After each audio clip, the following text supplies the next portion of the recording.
and we're anxious to get going, and here we go. Bob Dernier is the hitter. The first pitch of the game to the left-hander is swung on and a bullet up the middle for a base hit. And Bobby Dernier starts it off with a solid single, whizzed right by the ear of Davis. Aggressiveness. That's what I like to see. The Cubs showed it in batting practice. Let's hope it continues right through the shade. So Bob Dernier is on. One pitch, one single. And Ryne Sandberg.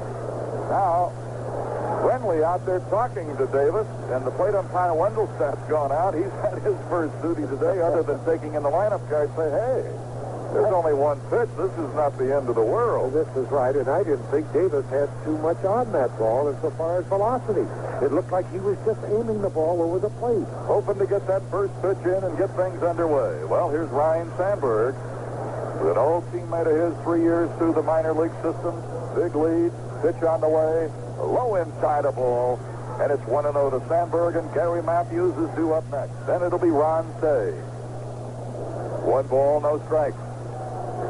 They play Sandberg with a big hole in right center. The center fielder's playing him to pull. That's a little unusual. Throw to first, not close. Usually Sandberg, but of course some of this will go into how Brenly and Davis have talked about pitching to him. But you still don't see many center fielders play him to pull as much as Davis is. Now, offensively, Sandberg can see that setup, so he will know how they're pitching to him. Now, time call. Dernier wants to smooth out that dirt where he's trying to get in his own starting blocks down there. We talked about defensive maneuvers on that soft field. The offensive running game may be held up a little. Edging, not going. Strike call to Sandberg. Good fastball. And it is 1-1. John Vukovich, in his third year with the Cubs, is coaching at first. Don Zimmer, Popeye himself, is coaching at third. It's great to have him back. He was a player with the Cubs several years ago. His manager was number 5, the old number 5. Boudreaux. Pitch out. All right. Let me tell you, he was the protege of Ron Santo. I brought up Santo in 1960 and told Zimmer, you make a third baseman out of him. And he did a great job. Hey, I guess he did. 2 balls and a strike in there with the lead. I think he was going that time. Yes. And Davis went over that way. Jack Clark. He's a little toward the line. There is a big hole in right center for Sandberg. Runner going. Pitch out. The throw down will be in time, and he's out. Caught field. A great job by Brenly calling for success of pitch out. Jim Pride did not think he would do it. Consequently put on the steal. But with that pitch out, he had a perfect shot. You don't see double pitch outs on a 2-1 count to go to 3-1 very often, and the element of surprise was there from their standpoint. Absolutely. So now it's Sandberg with a 3-1 count. Brenly really got rid of that ball and put it right down there for LeMaster, right on the bag. Swinging, high bouncer third, big hop, Youngblood fires in the dirt, but Oliver comes up with it. Oliver made a good play on a tricky hopper into the dirt. And that's not Oliver. He has no business making that play. It was an overhand pass throw from Youngblood that hit right on the edge of the grass. And Oliver makes the play protecting himself, I believe. All right, here is Gary Matthews. Only played 1 game with the Cubs over the spring. He's a veteran who's being counted upon to come over here and provide some stock and some more leadership as well. He stands deep in the batter's box, leans out over the plate, straightaway stance. Down low, ball, and it's 1-0. Nobody on and 2 down. Cubs and Giants. Lionel Hamilton and Lou Boudreaux with you on Cubs Radio from Candlestick. And here is the 1-0 to Matthews. Off speed. Tried to check it, couldn't. Swinging strike, 1-1. Straight change. He changes off the fastball. 1 ball, 1 strike. And here is the pitch down low. And it is 2-1. Dernier started it off with a solid single back through the middle.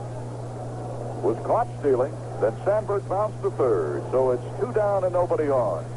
The 2-1 pitch. Low inside, he's gone to 3-1 on the second straight hitter.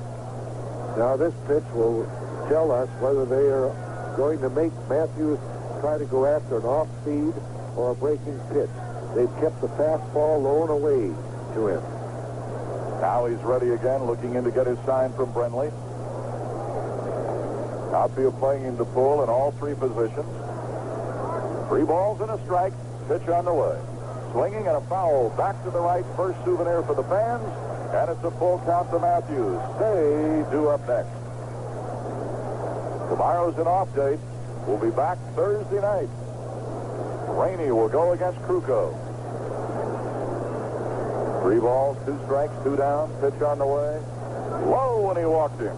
Kept keeping that ball down on Matthews. Yes, he did. But he kept it too low and ends up walking him, and it'll bring up third baseman Ron Cey.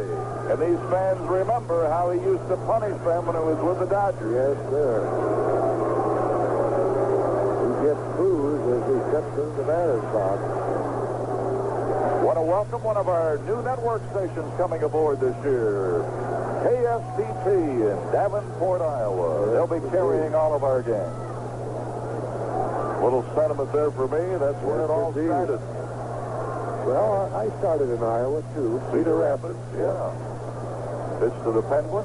Little wild pitch. He threw it in the dirt. And Matthews will get the second easily. So it's great to have the folks down in Davenport in the Quad City area and KSTT joining our Cub network. And if we're going to pass out a bouquet, we've got a chance right here, good kid, as Herm Starrett comes out to talk to his young lefty.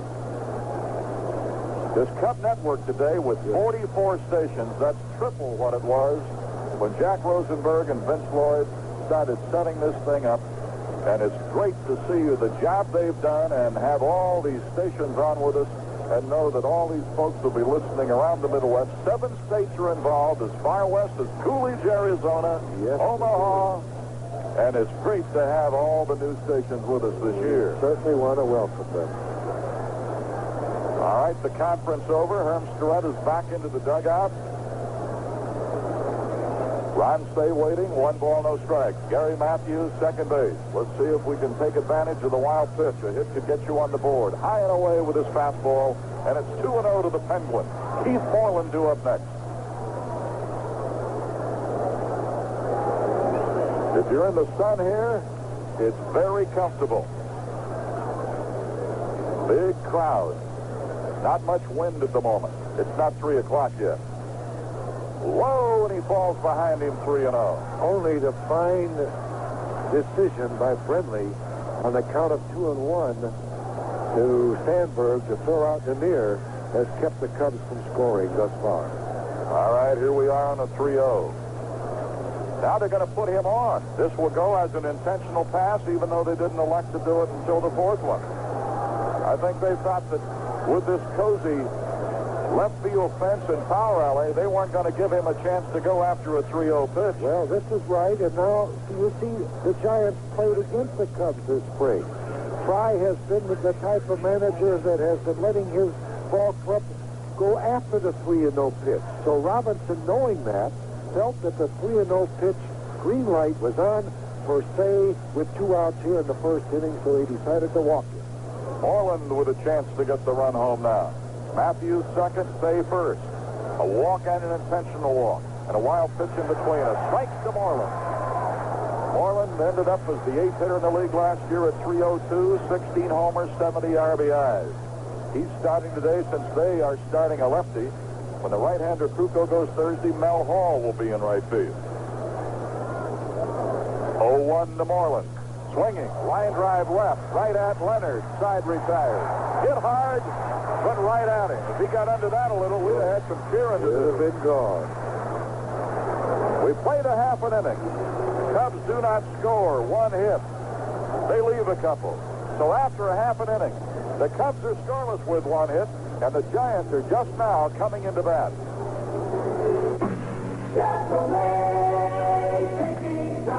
Chevrolet invites you to take charge of one hot car. The hottest selling Chevrolet today, the new '84 Cavalier. Take charge in a sure-footed front drive way with a fun-to-drive Chevrolet for today. Cavalier. Zero in on the new styling that gives it clean shape and even cleaner look for '84. It's hot. Fire up 2 liters of high-compression, electronically fuel-injected power. More horsepower than the 3 leading imports. Hit out knowing Cavalier's onboard computer is constantly working to keep your engine in tune. Feel the performance of the hottest-selling Chevrolet today. See the hot Cavalier with the cool, low price. And the other new Chevrolets at your Chevy dealers now. And you. Hi, I'm Dr. John Ponzilioni, a digestive specialist from Chicago. And believe me, I get plenty of chances to see what stress can do to our well-being. That's why we all need a balanced diet of nutrient-dense foods like pork. Because pork gives us lots of protein, B vitamins, and trace elements our bodies need to cope with everyday stress. So take my advice. Enjoy it often. America, you're leaning on pork. A delicious thought from the National Pork Producers Council.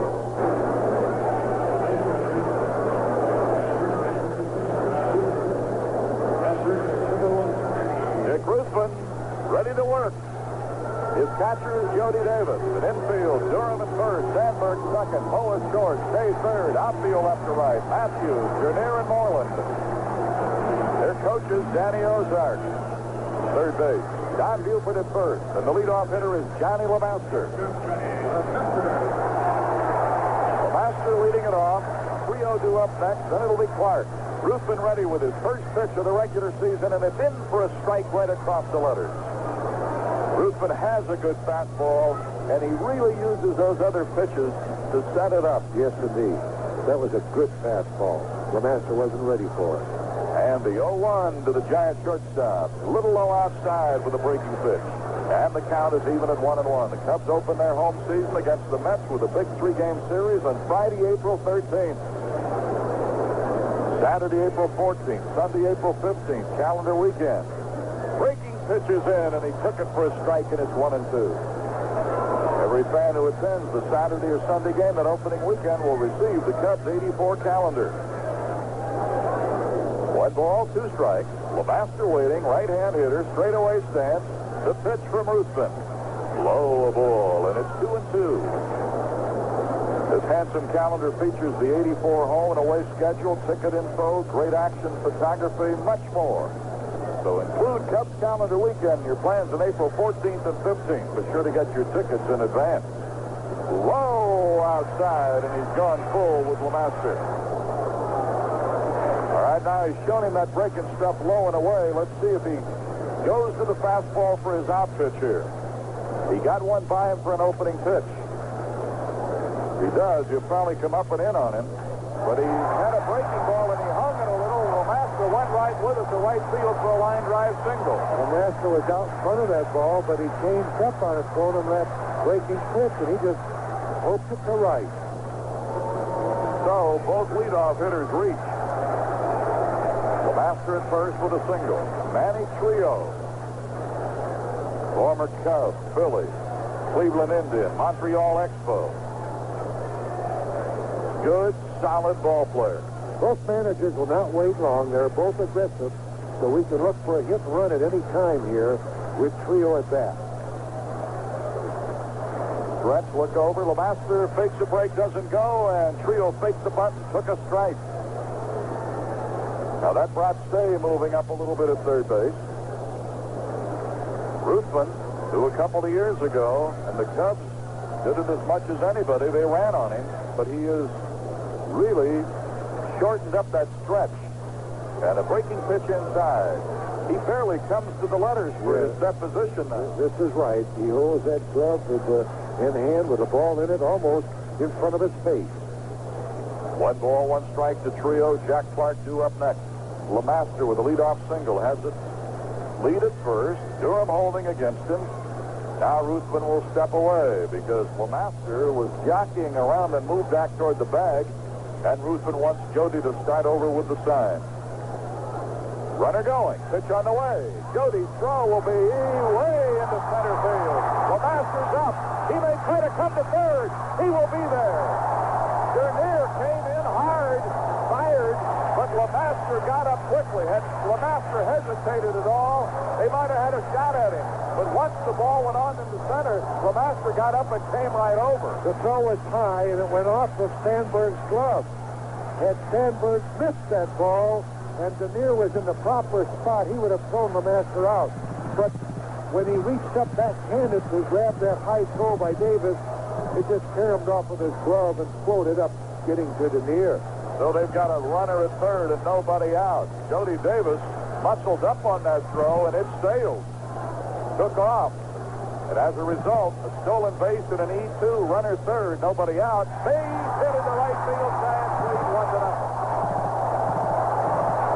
A 2-1 pitch, and Trio, who goes that well as anybody in this league, went right there again. Yes, he saw the hole over there, guessed the fastball, and then once again, the two hitters for the Giants here in the first inning going to the opposite field on Ruthven.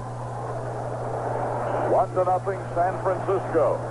Clark the batter. Clark and manager Robinson have had their differences. They've tried to patch them up, even to the extent of doing some comical commercials for the ball club that we've been seeing here the last couple of days. He's the kind of a player who can carry a club, and the first pitch to him high inside a ball. Had 20 homers last year. He had a great spring, 375 average. That was in limited play because he was hurt early in spring training.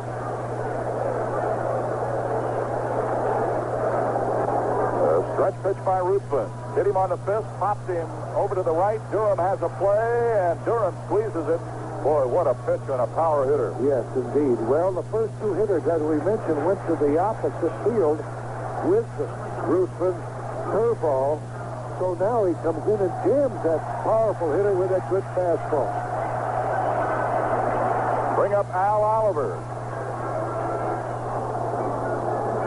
Been a great player with the Pirates, the Texas Rangers, and Montreal. He's come over here now. He gives them some stock at first base. He's a veteran who can still run. Might be in as good a physical shape as anybody playing baseball today. An off-speed pitch for an opener. Oliver looks at it up high, a ball. Oliver had a .435 spring. He is certainly a great hitter. Won a batting title 2 years ago with the Montreal Expos. He's a dangerous left-hand hitter. He can pull it. He can spray it. Line fouled on the left side above the tarp, short of our bullpen. And the count is 1-1. A single by Lemaster, stolen base throwing error Jody. Trio got Lemaster home. Clark popped up. So it's 1-0 Giants. The runner at first is Manny Trio, and the count to Al Oliver, a ball and a strike. Jeff Leonard is due up next. Ruthven ready. Stretch pitch. Swing and a foul.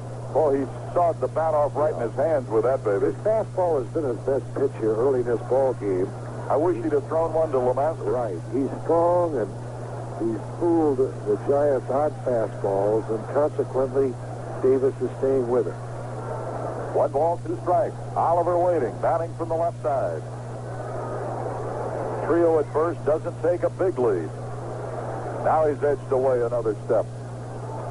Ruthven ready, stretching, looking back, runner not going, pitch on the way, and that pitch rode in and hit Oliver. Had him 1-2. He was trying to pitch him tight again and just rode right in on him and got him. That was a fastball inside. That could pain Oliver for quite a while. New York Yankees are playing at Kansas City. They played 8 innings, and Kansas City 4, the Yankees 2. Remember, we will have our scoreboard after the game. Trainer out, Oliver trying to walk it off.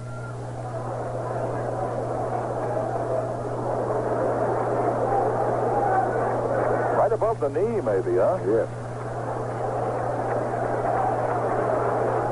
All right, Jeff Leonard, the batter. Really came on strong for this club a year ago. 21 homers and 87 runs batted in. Tall, lanky outfielder. Line drive hitter who obviously found himself some power last year with 21 homers.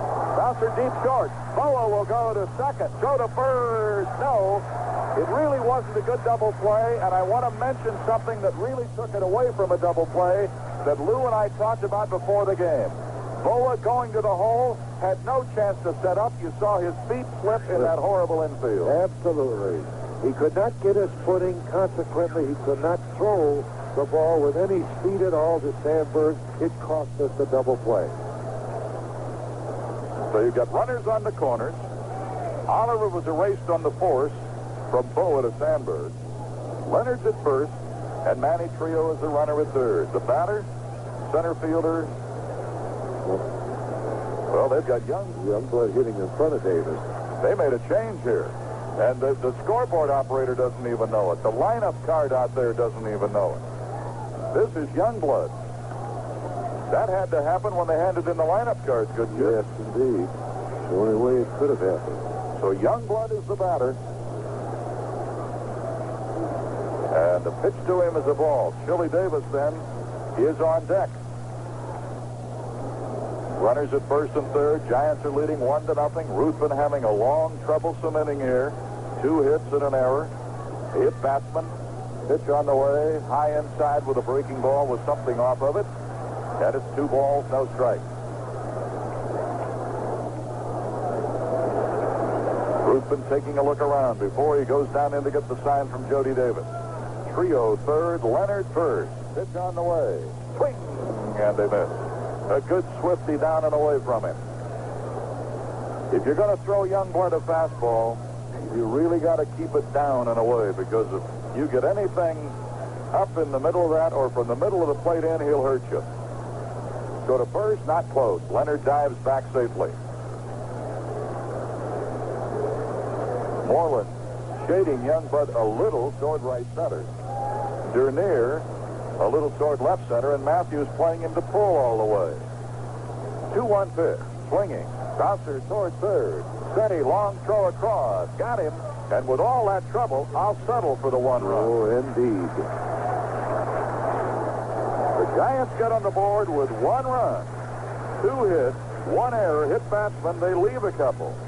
And after 1 inning, it's the Giants 1 and the Cubs nothing. If you're in the market for a new home and need a mortgage to finance it, you'll be happy to know that Tallman Home Federal Savings is offering a wider range of mortgage options than ever before available, with low down payment requirements and affordable monthly payments.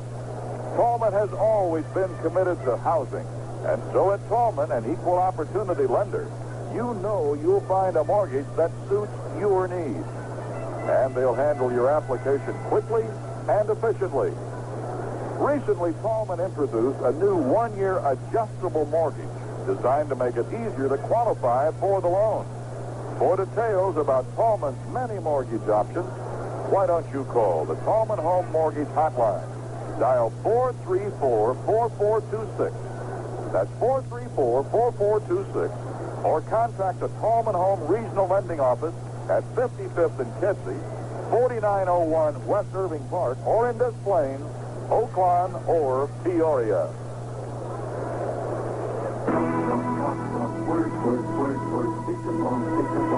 Dictaphone makes a complete line of professional portable dictating machines. They're incredibly small, amazingly versatile, and make working on the run a lot less of a runaround. Call your Dictaphone representative today, because when it comes to portable dictation, Dictaphone stands alone. We have a way to work, we stand alone. We're Dictaphone.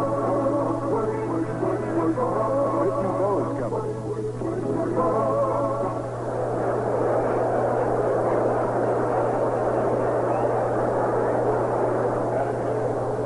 We go to the second inning. Jody Davis will be leading it off for the Cubs. He'll be followed by Durham and then Larry Boa. Milo Hamilton and Lou Boudreau with Cubs baseball from Candlestick in San Francisco. We've got a final from Kansas City. The Royals beat the Yankees 4-2. The Yankees only got 3 hits in that ball game. Black was the winning pitcher, Milo. Quisenberry came in the 8th to shut the Yankees out for the last 2 innings. Bouncer, shortstop over to his left. LeMaster picks it. Had a little trouble with it. Threw it away. And Oliver fell down and almost got hurt. If Jody Davis hadn't hurdled him, there would have been a heck of a collision right there. Here again, LeMaster losing his footing. At second base, he moved over, caught the ball, and when he tried to straighten up and set his back foot, his right foot to throw, it slipped on him. They're scoring it as a hit. With Jody Davis on with a leadoff single, and the bat is the Bull, Leon Durham.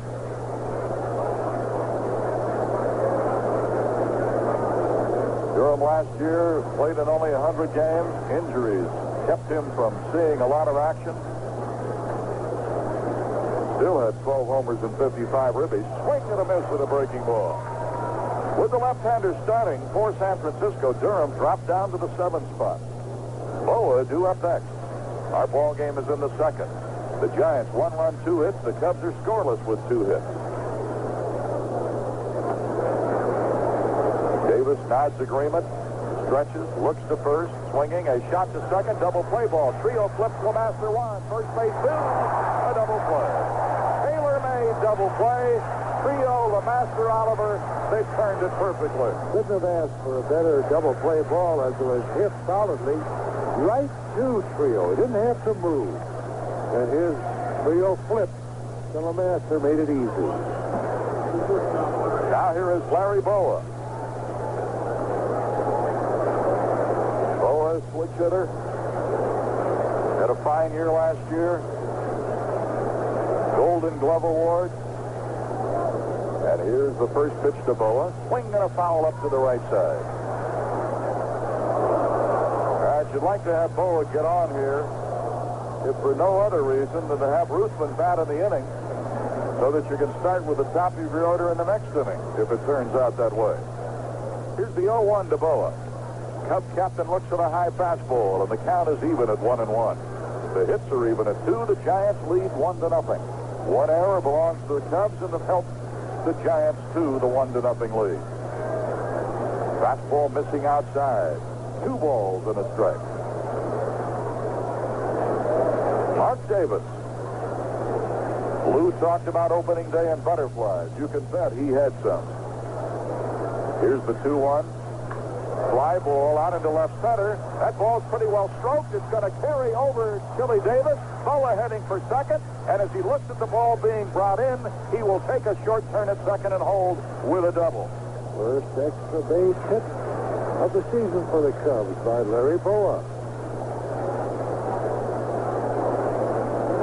Got a little more pop when he bats from the right side. Now here is Dick Ruthven. See if Dick can help himself. He'll be batting with a runner at second. 2 down. Giants leading 1-0. First game of a 2-game series. First game of a 7-game road trip. 2 here, 3 in San Diego over the weekend, and 2 early next week with the Dodgers. The Cubs will be home Friday the 13th to open against the Mets, followed by the Cardinals and then the Pirates. Stretch look back, pitch to Ruthven. Swing and a foul. He was up there ripping. He was looking for the fastball.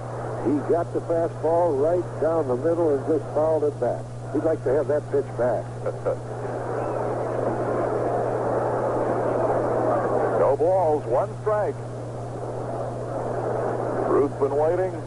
Look back by Davis. Pitch on the way. Big swing and a miss. I think that was his slur. Yeah, it could have been. It moved on Ruthven. He couldn't believe it.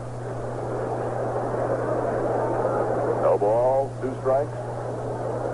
Hope that the folks in Newcastle, Indiana enjoying the game on WJNZ-FM. Swing and a miss. Ruthven strikes out. First strikeout for Davis. Side retired. No runs and a couple of hits. No errors, double play. Boa, who doubled, was left. And after an inning and a half, Giants 1, Cubs 0. Before Frank's, my yard was such a mess. Even the squirrels were embarrassed to be seen in it. The grass was too ashamed to show its face. The trees turned their backs to me. And the garden was so bad, even the beans wouldn't sprout. It was a nightmare. And Then I went to Frank's. After Frank's, your gardening nightmares will be gone. Frank's Nursery and Craft has the widest selection in town of guaranteed lawn and garden products, seeds, and plants. Stop by Frank's and let our expert salespeople show you how to get that garden of your dreams. Come to Frank's this week for the beautiful lawn you've always dreamed of. You'll save 25% on the Frank's Free Emergence Plus lawn food. One bag covers 5,000 square feet. Makes your lawn come up rich and full, now just $9.74. To be followed by Brentley and then the pitcher, Mark. Side of our season at Wrigley Field, will be entertaining 3 Eastern Division clubs. The Mets open our home season with a big 3-game weekend series beginning on Friday, April 13th. Whitey Herzog and the Cardinals come to town for 3 midweek games beginning Tuesday, April 17th. The first homestand concludes with a 3-game weekend series with the Pirates. Plenty of action that first homestand. Sure to make your plans now to be with us and to purchase your tickets in advance. First pitch to Chili Davis is a strike call.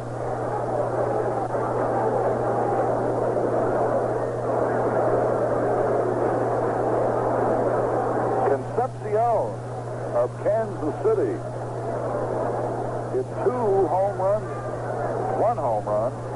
It was his first. And I guess he figured if Davey could hit one for the Reds yesterday, he'd hit one for the Royals today. Good kid.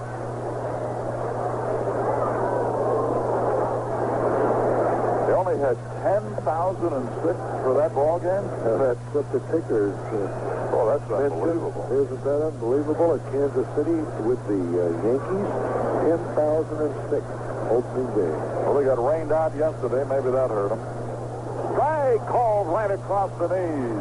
Boy, I tell you, you talk about a buzz bomb in a perfect place. He just simply blew the ball by Chili Davis. There's no doubt, my observation, that this is the best fastball that Brewston has had all spring, even though he trailed 1-0.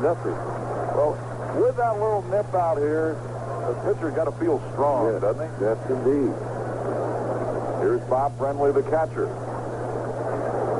Brentley batting with nobody on and 1 away. We're in the bottom of the second. Giants batting, leading 1-0. Lions drive. Spins up off the top of the glove of a leaping Durham. Goes down into the bullpen.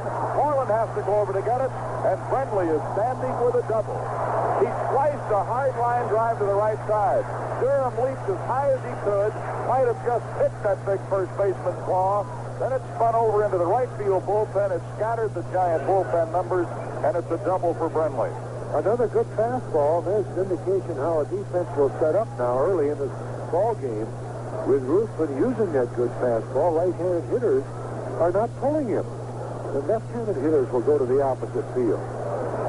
Now maybe in the 5th, 6th, or 7th inning, if Ruthven is still out there, he may change his style of pitching and go to the breaking pitch. Mark Davis, the pitcher, with a runner at second, swings away and does his job right there because he bounced it to the right side where Brentley could get over easily, and will bring up LeMaster with a runner 90 feet away from home. So Sandberg throws out Mark Davis. It advances Brentley from second to third, and LeMaster, who had a base hit in the first inning, stole a base, went to third on the throwing error when Davis couldn't throw him out, and scored on a Manny Trio single, is stepping in. The Lewis Harris family of San Mateo out here cheering for the Cubs, obviously former Chicagoans. We're going to see several of our games on the West Coast, and we'll see a lot of that when we're out here. A lot of transplanted Chicagoans and Midwesterners when we play in San Fran, San Diego, and Los Angeles. LeMaster 1 for 1. A pitch to him, a breaking ball in for a strike call. Manny Trio on deck.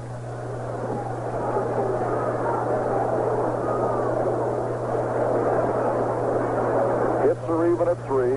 Giants lead in the score 1-0. Ruthven winding, delivering.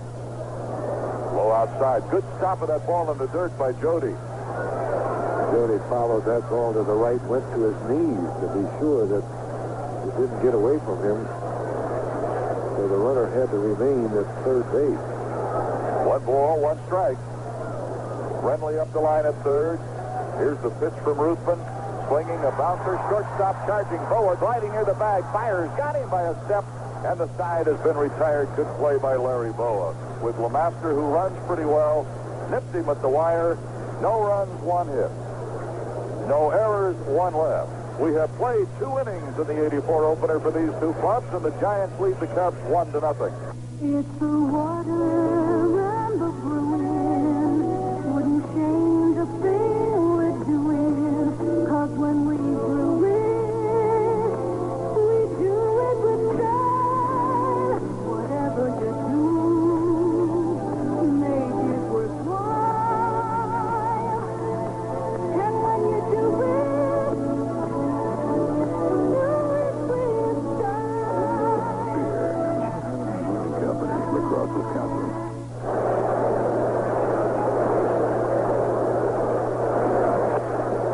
In the 3rd inning at Candlestick, Bob Denier leads it off against Mark Davis. First pitch to him shows bunt, takes the strike. Bob Denier will be a special project of Jimmy Fry, who has been known as a good hitting instructor. Here's the pitch. And high inside with his fastball, 1-1. You'll leave him alone for a few days, see what he does on his own. Here's a ball and a strike. Bouncer short. LeMaster waits back with a fast man running, but still got him by a step. Good strong arm by LeMaster. Denier is out short to first. LeMaster to Al Oliver. It looks as if the infielders will have to do just what LeMaster did. Wait for that ball and gamble on getting rid of it quickly and throwing instead of trying to move in on that soft sand. Because both shortstops have shown us already that it's going to be tough for those spikes to dig in for you here today. Ryne Sandberg bounced to 3rd in the 1st inning. Rhino up here 0 for 1. Low inside with a fastball, and it is 1-0 to Sandberg. Matthews due up next. WJNZ-FM, Greencastle, Indiana, among our network stations with us for this opening game. 44 stations on the Cup Network as we get underway today. All over the Midwest. And we have a few room for some more. What is third Join place? us. We'd love to have you join us. 1 ball, 1 strike. The pitch. High outside with a fastball. 2-1.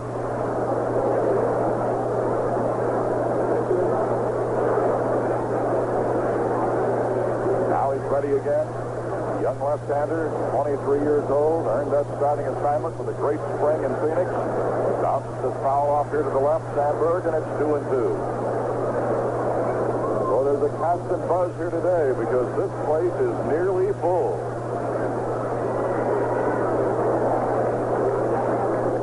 2-2. Sandberg, after fouling it off, steps back up in there, straightaway sent. The Golden Glove second baseman of a year ago waiting on Mark Davis. The left-hander kicks the deals to 2-2. Off speed, fouled it up to the right side. In and out of the box over there were Tom Haller, the general manager of the Giants. Holds fourth. Tell you one thing about Tom Haller, he's willing to make a move, isn't he? Yes, he is. 2-2, swinging, bouncer, right of Trio, backhand, throws in the air, safe. Sandberg beat it out. Give Trio credit for a great effort, but you just didn't figure going that far to the right that Trio could throw out Sandberg. No, not at all. Sandberg's going down that line very fast. I was looking for Trio to flip it to LeMaster, who cut in front of them. 4 hits for the Cubs. They lead in the hit column 4-3, but are down 1-0 in the score, and here is Gary Matthews. Matthews walked in the 1st inning. Say is on deck. 3rd inning, Candlestick Park, San Francisco. First game in a 2-game series. Open date tomorrow. We play here Thursday night. Stretch looked to first. Pitch to Gary Matthews. Strike called over the outside corner. Matthews started right here at the Giants. Went to Atlanta, then on to Philadelphia. Became a Cub a few days ago in the opening day lineup in left field. Sandberg with a big lead, and I'll tell you, I had to figure a throw going over there. Yes, definitely. With that kind of a lead, he just wasn't going to let him stay out that far. Not many ball clubs have a Nadir or a Sandberg hitting 1-2, Milo. Another throw to first base. Boy, if Dernier can do it and play every day, we'll see those two manufacture some runs. Oh, yes, indeed. No balls, one strike. Look over again, and a throw over that way. Close. He dives back and makes it. Sandberg slipped somewhat trying to get back. Just what you said. It not only affects the defensive infielders with this soft going, but it also affects that would-be base stealer. The pitch, swinging. Bouncer toward third. Youngblood in. Gloves it. Got to go to first base. Out at first. On the play, Sandberg moves to second. So Youngblood charges, throws out Gary Matthews third to first. And while we're waiting for Say to step in and Brenly have a little chat with Mark Davis, we'll pause right here on the WGN Chicago Cubs Baseball Network. This is WGN Radio Chicago. Is the Northwest Tollway driving you nuts? We're flying officers Jim Cavanaugh and John Camden report on traffic 23 times a day. Ron Say taking some time stepping back in. Milo Hamilton and Lou Boudreau with you in the early innings. Harry Carey will come along later. Milo, the first 3 innings, we've had a man in scoring position. We've got to start picking up those men, get some runs. Can't let those opportunities slipping by continue. And Say looks at an off-speed pitch, ball one. Didn't miss by much. Sandberg with good speed at second. Say was walked intentionally in the first inning. Davis fell to behind him 3-0, and then the bench ordered to go ahead and walk him. Here's the pitch. Swinging at a high pop out behind first. Second baseman going over. Oliver now, as he is about 10 feet off the line, has it, and the side has been retired. Say popping in foul ground about 60 feet behind first and about 10 feet foul. And so it's no runs, 1 hit, no errors, and Sandberg left. We're in the middle of the third at California's Candlestick Park for the Giants, and the Giants lead the Cubs 1-0. Clear into spring with the spring fashion spring right now. At Evans, all the spring dressing needs, sportswear suits and coats too, are now at Evans. They tend to fool. In the bottom of the third, Manny Trio, who drove in the only run of the game to this moment with an RBI single in the first inning, will step in to lead it off. Straightaway stance, looks at the pitch down and away, ball one. Trio will be followed by Clark and then Oliver.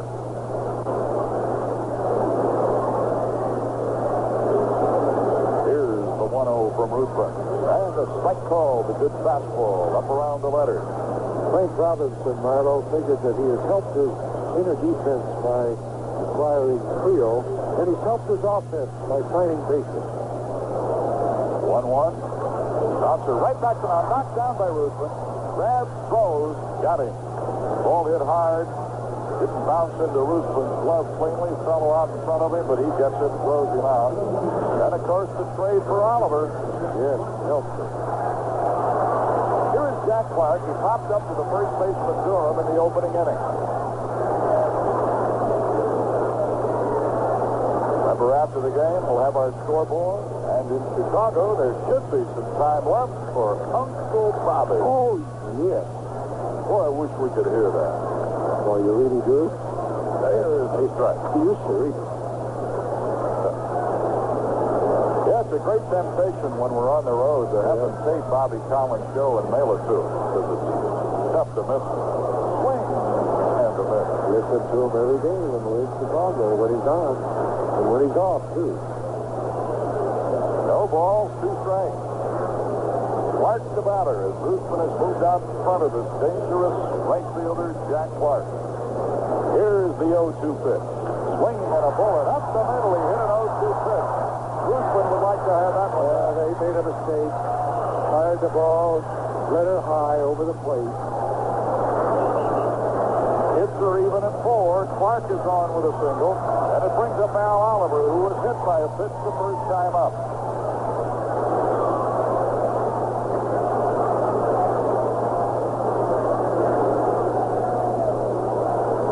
Buford having a little chat with Clark at first.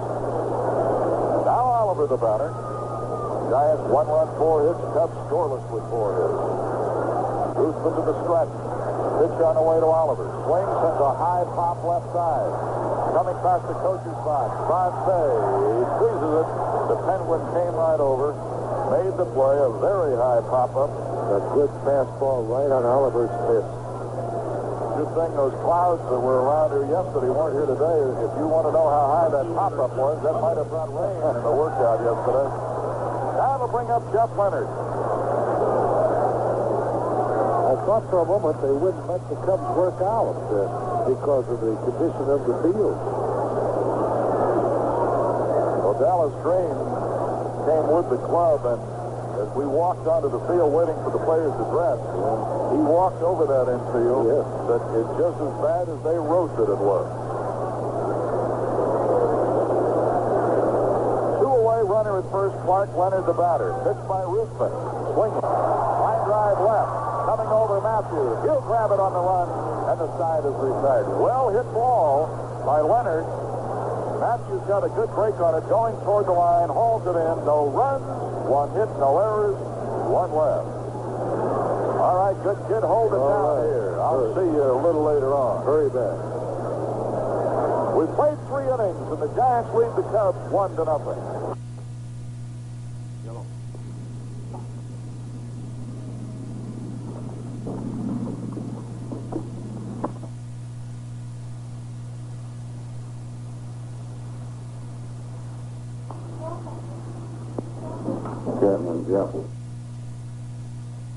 Restore and find a great taste of living light fruit.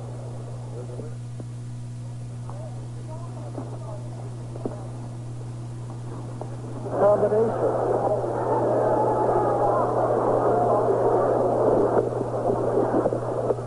Have you received a bonus rate of interest on the individual retirement account at Talman Home with a new deposit of $2,000 designated for either the 1983 or 1984 tax year?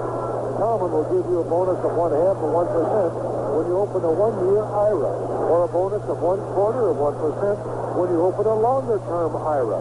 So come in, make your IRA deposit at Talman Home.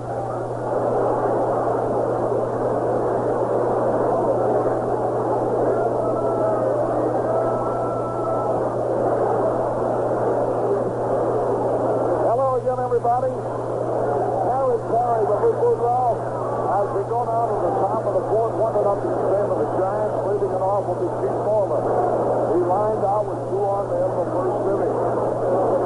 1-0 Giants lead. The pitch is a fastball running away from the right-hand hitter. And the count, 2 balls and the strike. Full house on there. Beautiful afternoon in San Francisco. Opening day, 1984. 2 balls and the strike. Here's the pitch to Moreland. And 1 ball, line drive, left field, coming over Leonard. Beautiful play. Very fine catch by Leonard. The ball looked like they were going into the corner. It stayed up for him, and he had to make a great backhanded catch. He had a good jump on that ball. It was hit hard into the corner. But he made the catch easily. Jeff Leonard. Moreland's hit. The 2 hardest balls of the day. Here's Jody Davis. Well, Harry, we're getting him in scoring position, but we just can't get that base hit at the right time. That's a very familiar and sad lament. Isn't that true? In baseball lore. And that's the difference between winners and losers. That hits when it counts. 1 out, nobody on. Game's got a long way to go. 1-0 Giants, the pitch on the way. And Jody Davis takes a strike off. That evens it up, a ball and a strike. The Cubs are at home 1 week from Friday.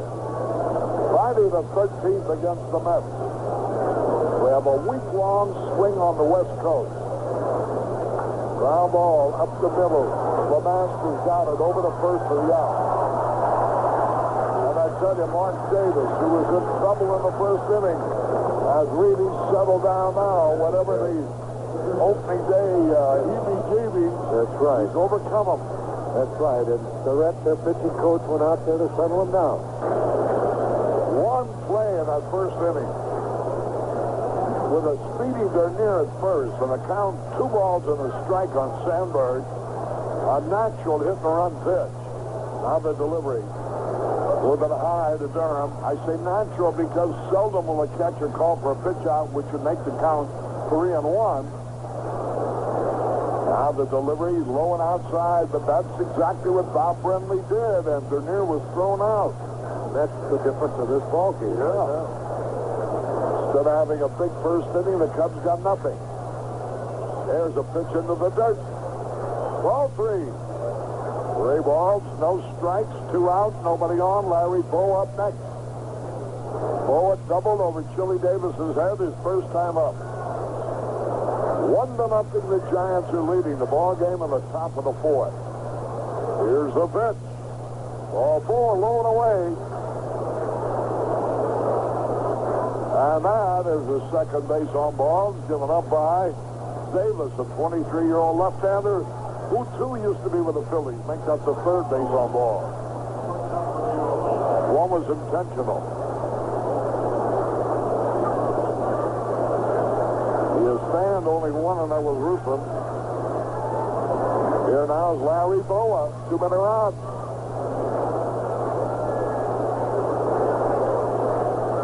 Now the pitch, here it is. Swung on. Fly ball, right center field. Nobody coming. That ball is going to go to the wall.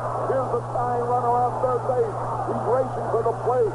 Bowa's come through again. Hey, nice going, Larry. With his second double of the afternoon to tie up the ball game, 1-1. And, you know, Larry's folks, his relatives, many of his friends from nearby Sacramento, his original hometown, are here to see him today.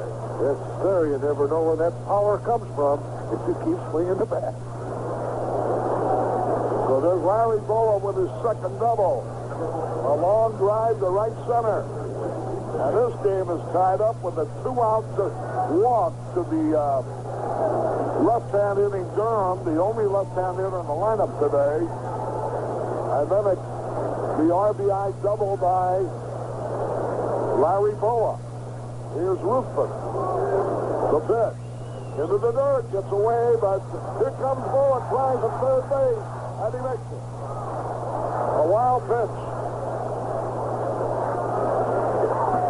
Second one of the day for the kid on the mound. Well, I'd like to see another one right now. I would, too. Another point, Harry, means how important that double was to Bowa. Not only tying up the ball game and giving him his second double of the day, but it brings Ruffin to bat. Yeah, good point. Even if he should not hit, now you start with the top of your batting order next inning rather than an automatic first out, which the pitcher usually is. And Ruffin's, he can get a hit now on that. There's a smash. To the shortstop. Fumble at point. Recovers, throws. And Al Oliver comes up with a terrible throw. A great play by Oliver that cost the Cubs a run. Boy, that's the second big catch he's made on a throw into the dirt. He's not normally known for those great plays. 1 run, 1 hit, no errors, 1 left. At the end of 3.5, all tied up at 1.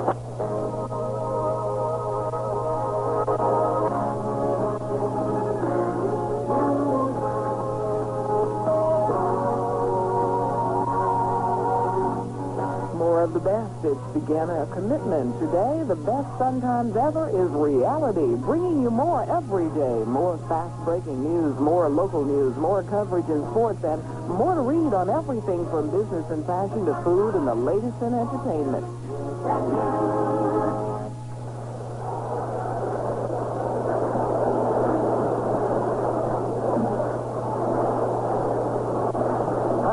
With Lou Goodrow, we go down to the bottom half of the 4th inning, all tied up 1-1. The Cubs have out hit them 5-4.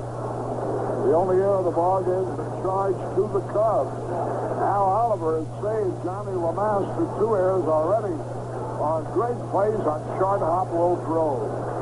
And that last one, Lewis, particularly damaging because it kept the Cubs from taking the lead. Yes, indeed. I thought Ruthven had a very fine opportunity to beat the play. Not only beat the play, but after I saw the low throw, I thought it was a cinch. Here we go now with Joe Youngblood.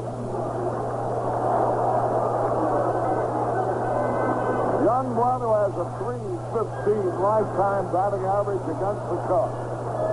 Both he and Lemaster hit the Cubs pitching better than they do anybody else's pitching. Now the wind up the pitch. There's a slider a little bit low. 1 ball, no strike. We're in the fourth. Big crowd on hand. Capacity on a perfect day for baseball. Now the wind. Here's the pitch. Strike over the outside corner. And that evens it up, a ball and a strike. We're in the fourth. Across the river, across the bay, right over the bridge, about 10 miles away, the Oakland A's will open up their season tonight against the Milwaukee Brewers. 1-1 tie. Here's the pitch. Breaking ball with the low. Ball 3. No, I don't want to walk anybody. 3 balls and a strike. Youngblood waiting. The pitch. Fly ball. Center field should be caught. They're near waiting. And he has it. 1 gone. Youngblood cracks his bat as he flies out. 1 away. Ruthven with a good fastball today, Harry. He's been in the trouble with the breaking pitch that he's been throwing up high. But he still has that good thinking fastball. 1 man out.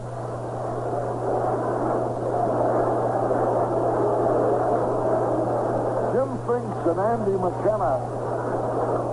There's a good foul back around the play. Along with Jim Donald and Mrs. Donald, all from the Cubs official family, along with Dallas Green, sitting down behind the Cubs dugout, watching the game here. The pitch. Strike call. 0-2 the count on Chili Davis. He was out on strikes his first time up. All game in the fourth, tied up 1-1. Now the delivery. Here's the pitch on the way. Just missed with the fastball outside. He was trying to hit the corner. 1-2 the count. 1 away. Here's the pitch. Good. Took him out. Good curveball. Good pitch. Chili Davis again is caught out on strike. Second time in a row. That'll bring up the catcher, Bob Brentley. We're in the bottom of the fourth, 1-1 tie.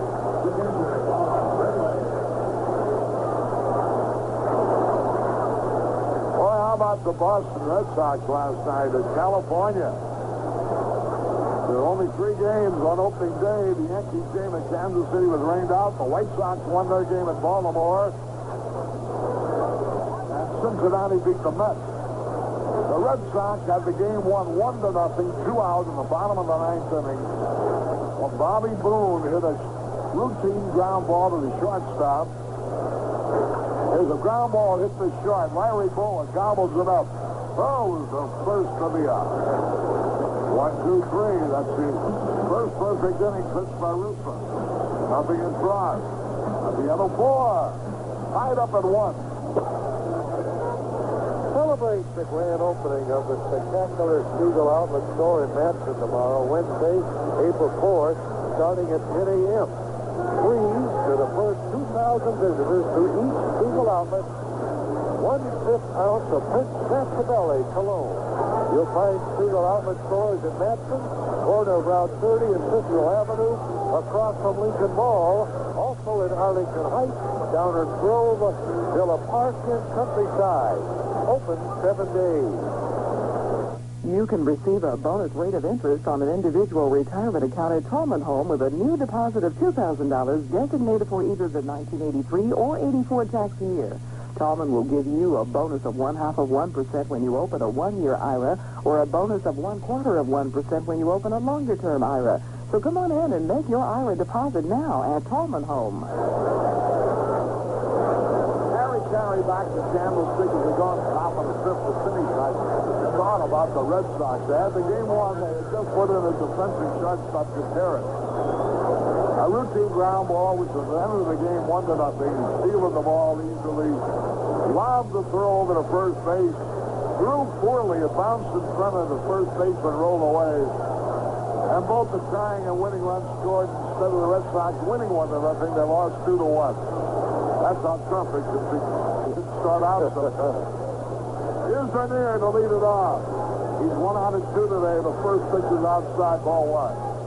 Now the pitch, curveball, low, ball 2. That's what drives managers crazy into the aspirin tablet jar and gray hair. You think you make a smart move putting in your defensive man. That develops. Now the pitch on the way, swung on, popped up. Easy pop fly, should be caught. Lemaster's there, Leonard's there. Takes the line, somebody holds on to the ball, and a good strike, it's Leonard. They held on to the ball, all right. Leonard's got it. Let me tell you, Lemaster went out quite a ways for that ball. Leonard, thinking that he wasn't near the plate, didn't even call for it. And therefore, the collision in the Cubs bullpen. That's how far Lemaster went back for that baseball. So there's 1 out.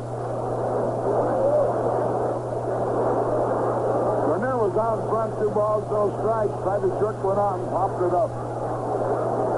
Here's Sandberg. He's 1 out of 2, an infield hit in the 3rd inning. Now the delivery, here it is. He's starting up, he's going to bunt. Fastball in there, strike call. Boy, Mark Davis is getting tougher. 1 out. Here's the pitch. Bouncing ball. Deep shot. Lemaster's back in time for the out. Youngblood tried to cut that ball off and missed. Lemaster, however, scooped it up behind him. And with a perfect off-balance throw, got Sandberg at first.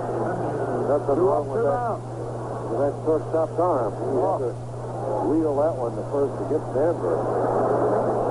Johnny Lemaster's parents are here from Paintsville, Kentucky to watch him. 2 out, nobody on. Gary Matthews, the hitter. Line drive off the third baseman's glove. A base hit. Matthews, first hit as a Cub. That'll bring up Ron Sage. Boy, he really rifled one that time, and Joe Youngblood leaped up, got his thumb on the ball, and just tore its way right through. Here's Sage.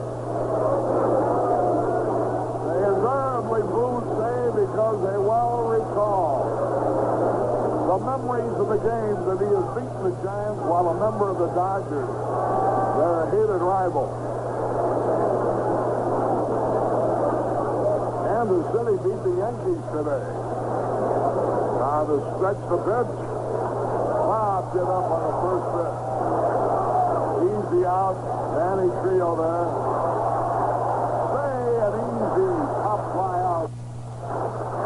And it's no run. 1 hit.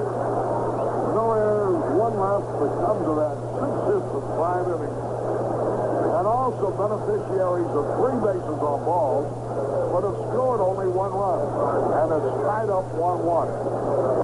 Hello again, everybody. This is Harry Carey. True Value Hardware stores believe that garden tools should outlast garden plants. And that's why they offer their exclusive line of quality green thumb products designed to last for years. Like the rugged pruning shears with a replaceable blade and the green thumb long handle weed cutter. They're just $6.99 each at participating True Value Hardware stores and home centers.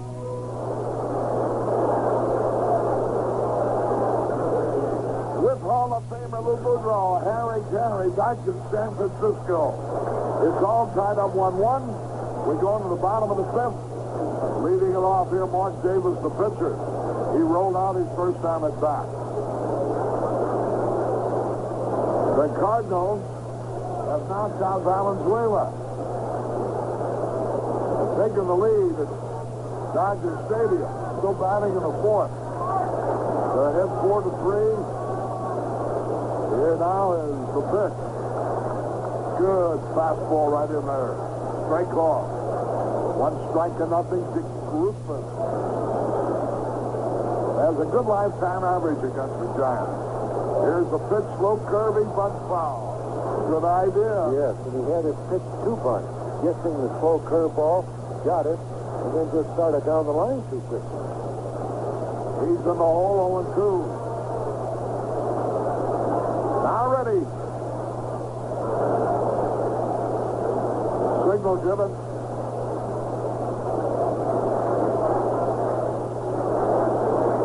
Here's the pitch. Swung, and he struck him out. 1 out. See, it's nice to have that pitcher leading it off. Yes, 1/3 of the inning is over already. That's right.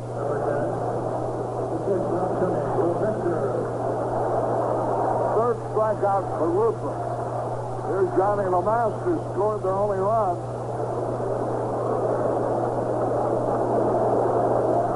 He singled right on a 3-2 pitch, stole second. Advanced to third when Jody Davis' throw went to center field. And scored on Manny Trio's single to right. That was in the first inning. Here's the fastball in there, strike call. 1 out, nobody on, 5th inning. Tied up 1-1, unable to ball game the 5th.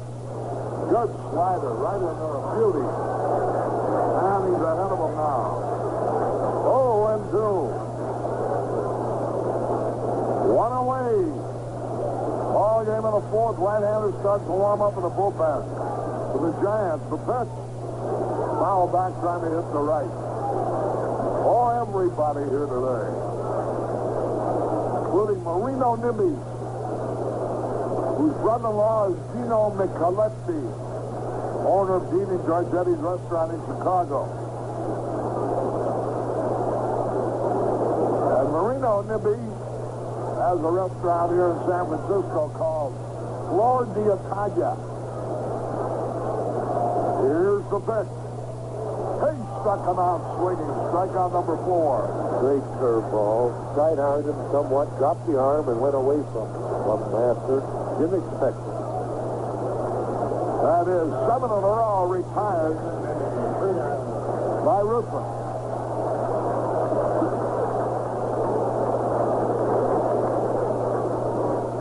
Manny Trio drove in their only run. Right-hand batter. 1-1 tie. The Cubs about hit him 6-4. At the bottom of the 5th, the delivery. Right. Boy, he is popping that ball in there, Lou. Yes, indeed. A great fastball. And the veteran knows what to do with it. He can continue to have great control as he's had here for the first 4 2/3 innings.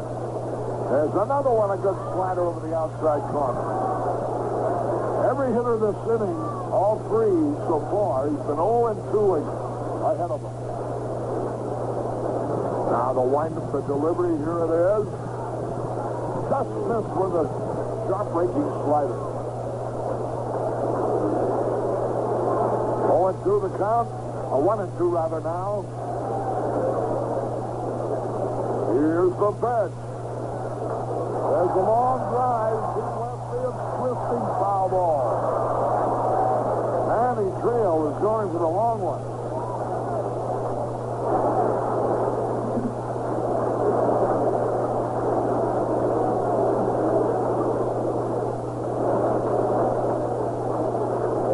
The sign. 2 men are out. Bright sunshine. Beautiful day. The pitch.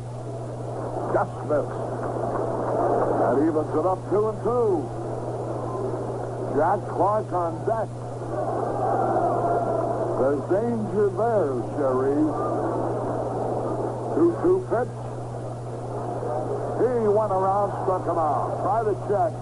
He has gone too far. He struck out the side. That's 8 in a row. 4 of them on strikeouts. Retired by Rutland. At the end of 5, we're tied at 1.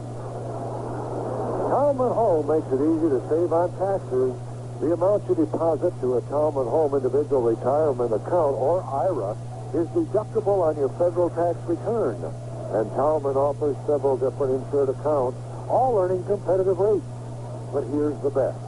Now, Talman is giving a bonus interest rate with a new 1983 or 1984 deposit of $2,000 to a qualifying account.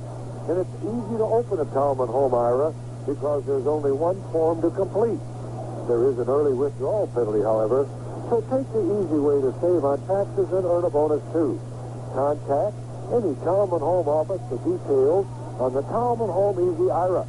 There are 55 Talman Home financial centers conveniently located throughout the Chicago area and in central Illinois. Mark Davis, the left-hander, has his sign. Here's the pitch to Moreland. There's a drive. Deep left field, way back. It might be out of here. Oh! It is! Yes, sir. Holy cow!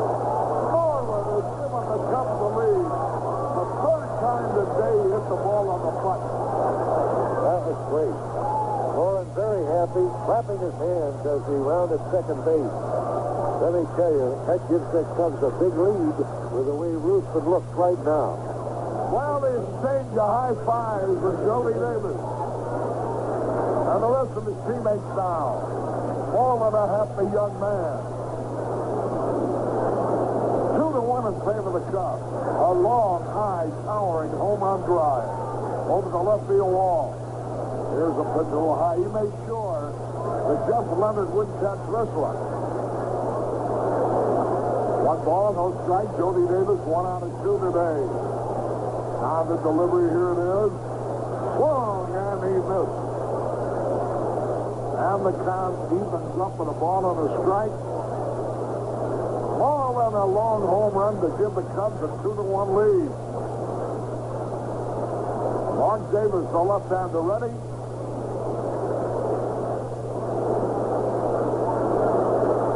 Now the pitch out away, here it is. High, pop foul back, out of play. Off day tomorrow, and then Thursday will be our first night game of the year here. Remember, there's a 2-hour difference in time. 2 hours later in Chicago than it is here. Now the pitch, here it is. Long drive, deep right center field, way back. It's going to be caught, though. Jack Clark is there under the ball, and he makes the catch. Jody Davis fly deep to Clark. One out. Here's Leon Durham. Rolled into a double play in the second. Walked with 2 out and scored when Larry Bowa doubled in the fourth. Now ready. On the delivery, here it is. Line drive to the left field. He tried to check his swing, and he loops the swing on the left. And Durham has his first hit of the season. And the Cubs now have a total of 8. Here's Larry Bowa. Well, the runner at first, 1 out, 2-1 Cubs. We're in the 6th.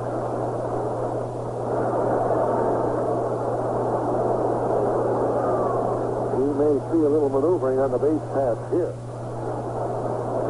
Here's Mark Davis ready, the delivery. And a curveball into a beauty, a strike call, and Bowa steps out of the box. Looks at Don Zimmer coaching third. John Vukovic at first. Luke's brother and father are here to see the game. Now the pitch. Line smash, left field, another hit for Bowa. His third straight.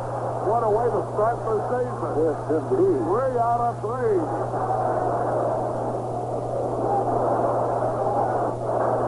And the crowd gets a little restless. Here comes Ruthven out.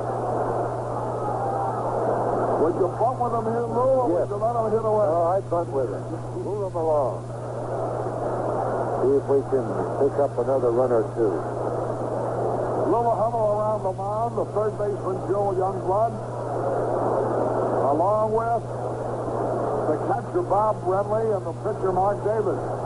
And the right-hander is working in the bullpen for the Giants. The Cubs have taken the lead. Now Don Zimmer wants to toss to Leon Durham, who's the runner at second base. Bo is at first base. The wheels are spinning. Here's Buckner coming down the line out of the left field corner. He'll be available as they bring in the right-hander. Now ready. Now the pitch. He bunts, but he bunts foul. Strike one. Boy, the Cubs going into this ball game with the lineup they have on the field. Listen to these left-hand hitters who are available as pinch hitters. Jay Johnstone, Richie Hebner, Mel Hall, and Bill Buckner. All outstanding hitters. Now ready. The pitch to Rupert. He's going to bunt. Bunt foul. Strike two. That's Frank Williams, the youngster, warming up for the Giants. Sidearm pitcher. A right-hander. Bob Dernier on deck.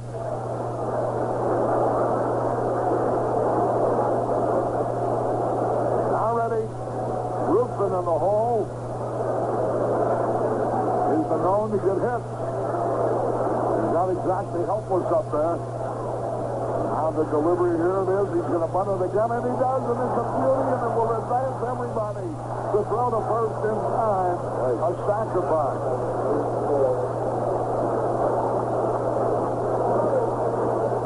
And here's Dernier now, with runners at second and third. Big man in the inning, Harry, right here. Frank Robinson knows that if he goes to his right-hander, Fry may go to his bench, which he mentioned. And his bench is solid left-handed. Might be not as strong right-handed on the bench, but very strong left-handed. Here's Dernier. He's 1 out of 3. What a good hit would do here. Fastball, strike call. Dernier started the ball game with a single to center. 1 out of 3. Now Mark Davis is ready. 2-1 in favor of the Cubs. Durham down the line, trying to bother him. Time call by the plate umpire, Harry Wendelstedt. He's the umpire in chief in the National League this year. Now ready, the delivery. Their ball low, the count evens, a ball and a strike. Ryan Sandberg on deck. A home run by Keith Mullen has given the Cubs the lead here in the 6th.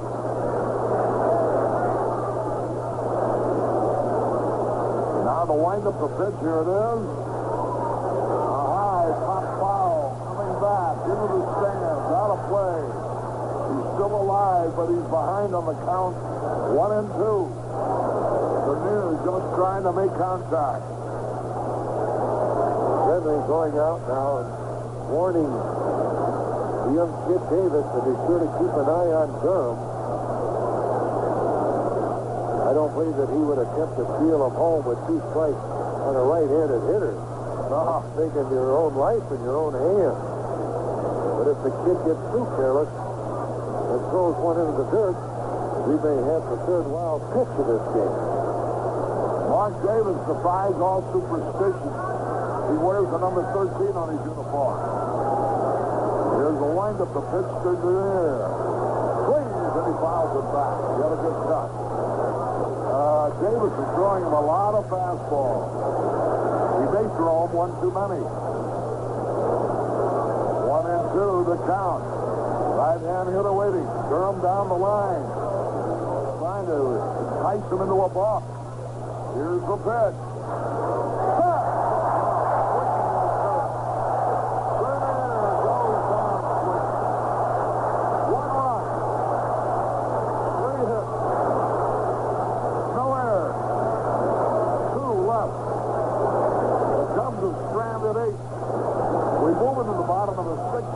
2-1 in favor of Chicago. It's now time for John Camden in the traffic copter and a traffic update. Mary, the Kennedy is at a call from the Ryan out to Nagel. It's 42 minutes travel time from the Eisenhower to Junction, 62 out to O'Hare. Eisenhower construction crawl, Ryan to Austin, 45 minutes on the Eisenhower. Stevenson, 32 minutes out to Harlem, slow Ryan to Central. Now back to the ball game.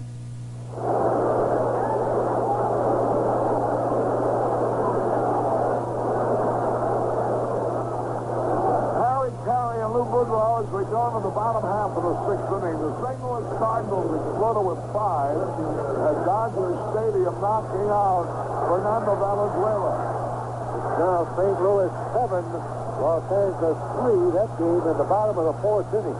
LaPointe on the mound for St. Louis, and then Cox has relieved him.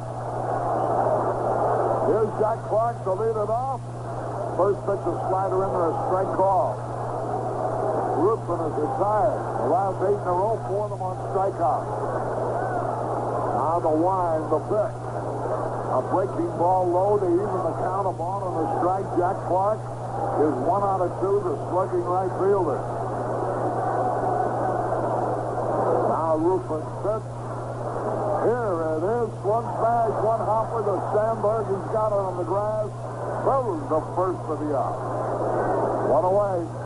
Sandberg being smart, playing right on the edge of the grass. He's going to take any chances with that soft infield. 1 away. Here's Al Oliver.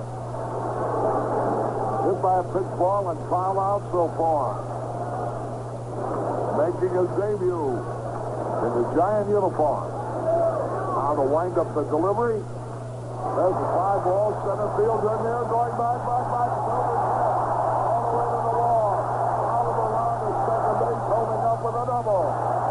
Kinnear misplayed that ball, Harry.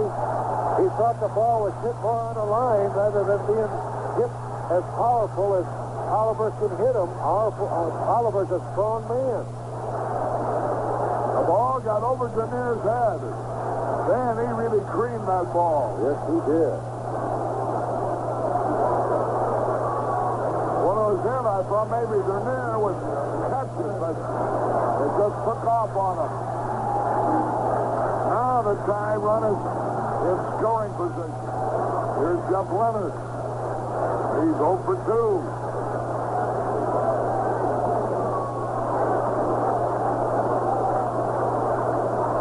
Leonard lined out hard to Gary Matthews. His first time up. That double by Al Oliver has brought the crowd to life. Cubs protecting a 1-run lead. Here's the pitch. He held up in time, a breaking ball rolling away. 1 ball, no strike. The Giants' 5th hit of the day. The Cubs have had 9. Listen to this crowd. The pitch.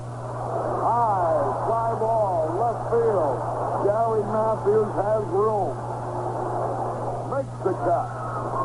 Leonard flies to Matthews. Here's Joe Youngblood now. The old nemesis.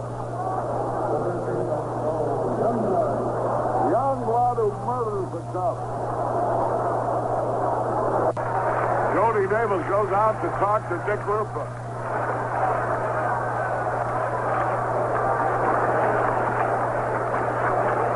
Gary Lavelle, the left-hander, started to warm up for the Giants. 2 men are out. Youngblood 0 for 2 today. Now ready. The pitch. Curveball in there, beauty. Ruffin has to reach back now.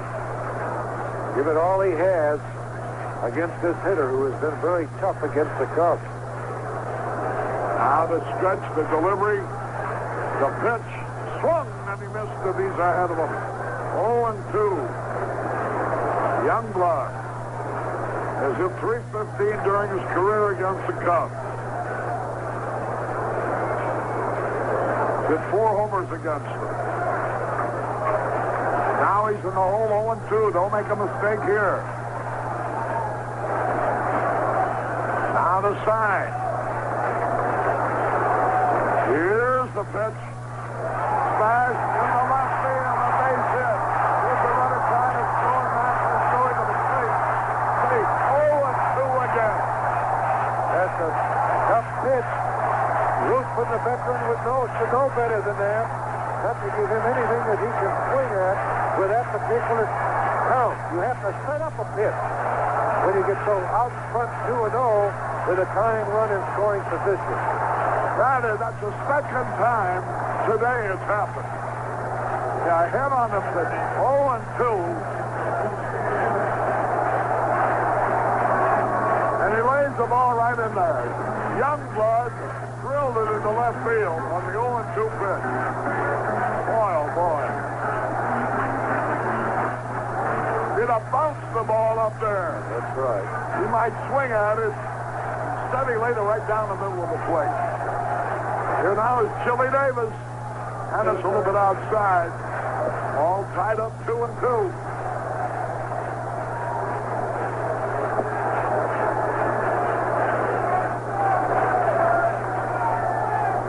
The outfield straightaway and deep.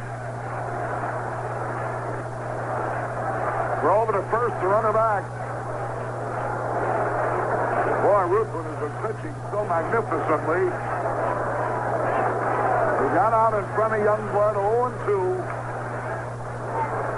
Probably there's nothing wrong with the pitch itself. He just got it where he didn't want to throw it. There's a spot. Up the middle. A base hit. Here's a runner on second, racing to third. Bernier Stroh's got a chance. And he is... He dropped the ball. They dropped the ball and then had him. The throw is to the left field side of the bag. On air on save.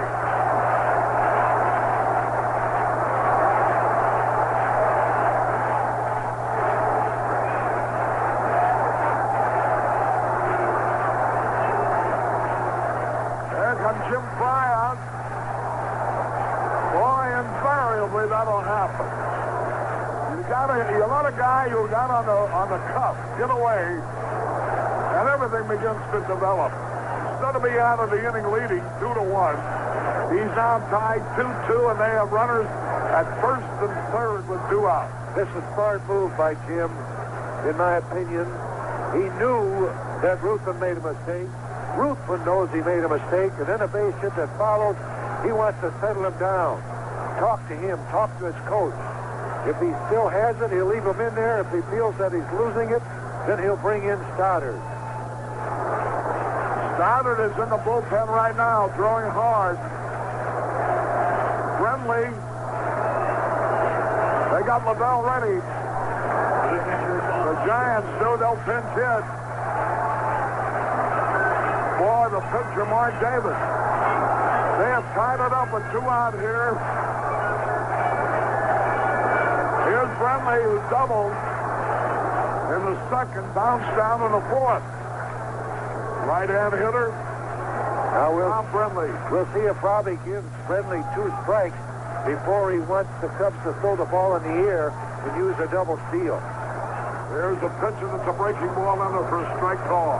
He may only allow him 1 strike. We don't know. 30-year-old receiver up there.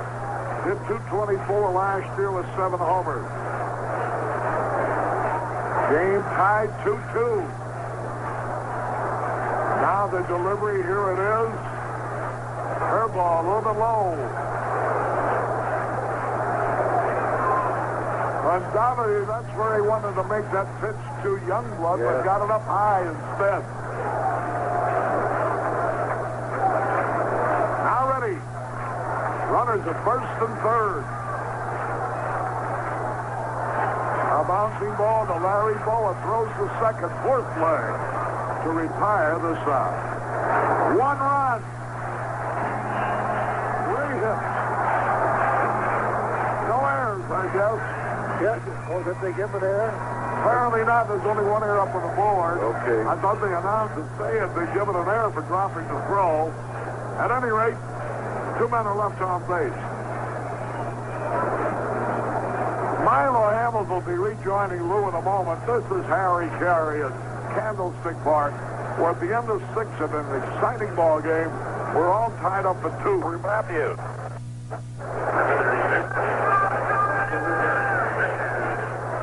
The Giants got a run in the first. Cubs tied it in the fourth. Moreland's homer in the sixth gave the Cubs a brief lead. The Giants quickly answered to tie it. So we're 2-2. The Cubs have out hit the Giants 9-7. One error, throwing error. Jody Davis, first inning, gave the Giants a chance to get on the board. A strike call to Gary Matthews. Thought Mark Davis was wilting a little bit in that sixth inning, but now in the seventh, he's throwing good again, Lou. Yes. High fastball, he muscled up and it sailed, but good velocity. I'd say maybe he's back up around that 88 to 90 now. And he's using that fastball more now. Seems that he's loosened up. He's relaxed a little bit more. Here's the 1-1. Down low a ball to Gary Matthews. Milo, I thought Denier's throw to third had retired the runner, had Say been able to hold out of the ball. That's what I thought, and I said to Charlie Williams, the umpire, really waited. Yeah. He waited to see because he was ready to call him out, and then when he saw the ball trickle out, there's a ball to make it 3-1 to the Sarge. Gary Matthews. He'll be going after this one if he likes.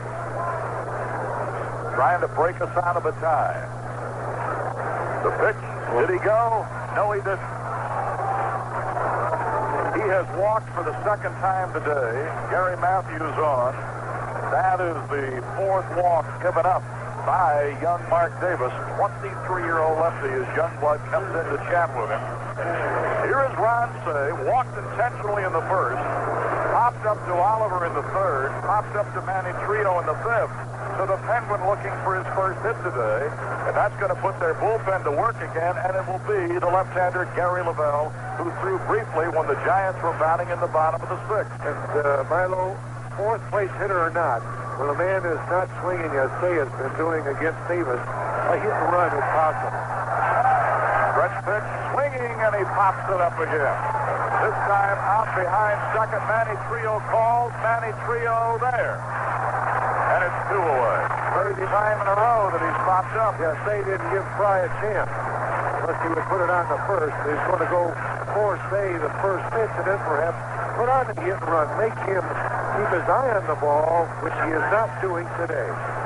That'll bring up Moreland, who's hit the ball hard every time up today, and finally jacks one out of here in the sixth inning.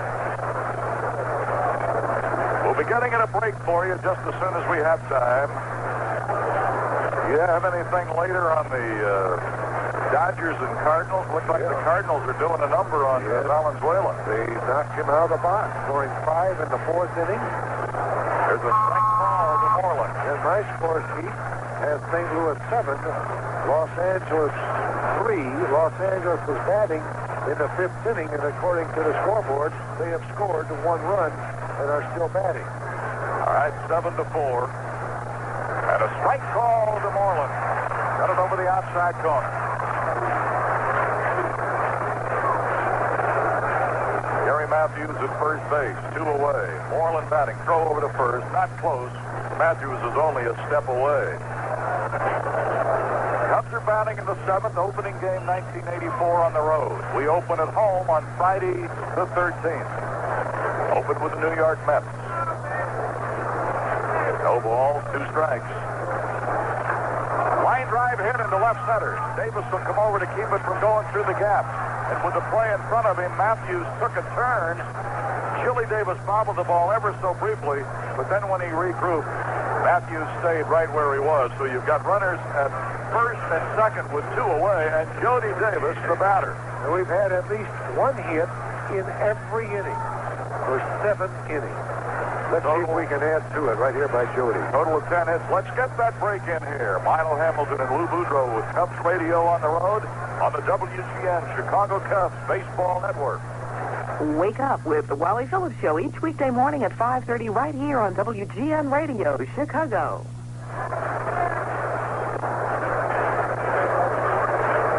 Jody Davis, the batter. Jody is 1 for 3 today, had a base hit in the second inning. Breaking ball stayed outside, 1-0. One of those stations just coming in for that last break. WNNO, Wisconsin Dells, Wisconsin. Great to have the folks at WNNO with us on the Cub Network in 84. Jody looks at a strike. Came over the top. There was that swerve. That was the swerve. Now, that looked more like a curve than a slider to He me. uses that pitch in a jam with men on base. 1 ball, 1 strike. Matthews second. Moreland at first with his second straight hit. Drive out into right center, slicing. Chili Davis running. He'll get it. It'll be up against the fence. Matthews will score. 3-2. And as Moreland crosses, it is 4-2. A 2-run double by Jody Davis. He came back with the same pitch, but it didn't break as much as the prior pitch when you called it like a curveball. This one hung up outside for Jody, and he went to right center beautifully with it. Oh, I like it when Jody doesn't try to jerk everything to left and left center. I've seen signs of him in the last 10 days being a more patient and dedicated man to going with the pitch away. He's disciplined himself by not trying to pull the ball at every time at bat. Now I hope that it continues once we get at home in Wrigley Field. Very good point. This is Durham, and a fastball at the letters too tight. 1 ball, no strike. Remember, after our game, we'll have the scoreboard. Then in Chicago, Uncle Bobby Collins will slip in. Then it'll be Sports Central. And here's the 1-0. Whoa, what a rip. Oh, Bull might have screwed himself into the ground like a corkscrew, but he didn't connect. And the count is even at a ball and a strike. Durham has hit into a double play, walked and scored on a Boa double. And last time up had a base hit. Pulled jug handle fly ball, a blooper into left. That makes up for the ball that he hit like a screaming Mimi in the second. It was a double play ball. That's a strike over the outside corner. They say they even out, do they? Not in my career. 1 ball and 2 strikes. Cubs are leading by 2. Biggest lead they've had. They trailed by 1, led by a run, got tied again, leading 4-2 here. Hit him on the 5th, canned him. Bounces at the second, trio, fires to first, and the side has been retired. Let me add one comment here. With Robinson going just too far with his young left-hander, at least 2 hitters, I would say, in changing, because he had Lavelle in the bullpen, because Davis leads off the inning, so he wants to try to keep him in there to put in a pinch hitter. Very good from the good kid. And 2 runs on 2 hits. Big 2-run double by Jody Davis. The Giant fans are up for their first 7th inning stretch. The Cubs are leading 4-2. Bringus of Wheaton saved $97. Doug Timberlake of Palatine saved $91. Jennifer Gage. People in every Chicago suburb are saving money each month by taking the RTA instead of their car. They're using the new RTA Link-Up ticket that includes suburban and Chicago shuttle bus service for convenience that's practically door-to-door. Tickets are on sale now at downtown and many suburban stations. So, link up with the RTA and save. Glen Ellen saved $74. Crowd settling down now after their 7th inning stretch, and I'll tell you one thing, they're trying the psychological 7th inning stretch because they reintroduced Dusty Baker. He got another standing O. This crowd went crazy. Yes, indeed. And just think what they would have done if they would have had the 2-run lead. They'd have knocked down a few bricks of Candlestick Park. Davis being lifted, and Kuiper is the pinch hitter.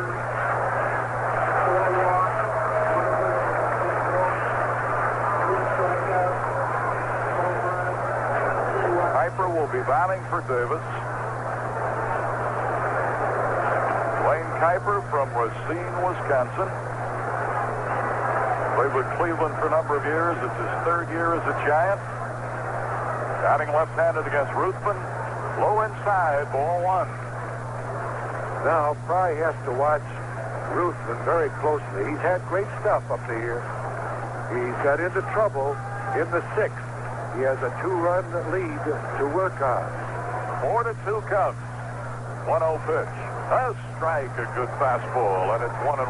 Ruthven has had a good fastball. Yes, he's had that good fastball all during this ball game. Let's hope he can hold it.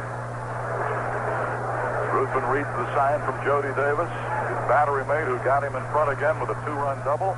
A little under the letters too tight, and it's 2 balls and 1 strike. Remember back in Chicago, Saturday night, the big Ray Myers salute at the Hyatt Regency. Here's the 2-1. Swinging and a bouncer deep short. Boa got to set up in a hurry. Myers and got him. Good play by Larry Boa. Good play by Larry and a good stretch by Durham. Good play on both ends. That keeps that leadoff batter from getting on, and you saw Boa again having trouble with that soft dirt. He goes back and moves it out after every play that he has to make at shortstop.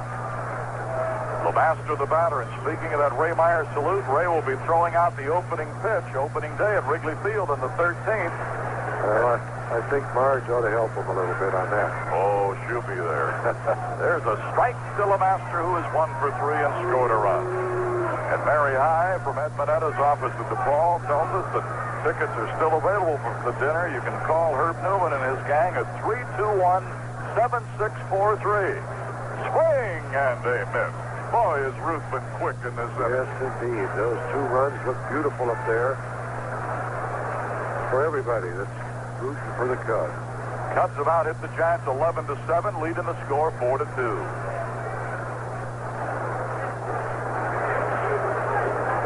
Tried to golf one. He needed a 2-iron for that one. That was right on his shoelaces. Fouled it off to the left. No balls, 2 strikes. Johnny LeMaster.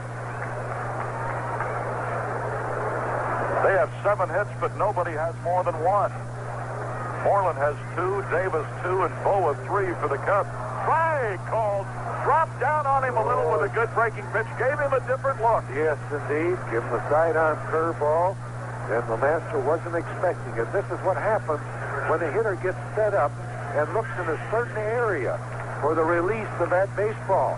So pitchers should drop down now and then, especially with 2 strikes on the man, and they don't pick it up.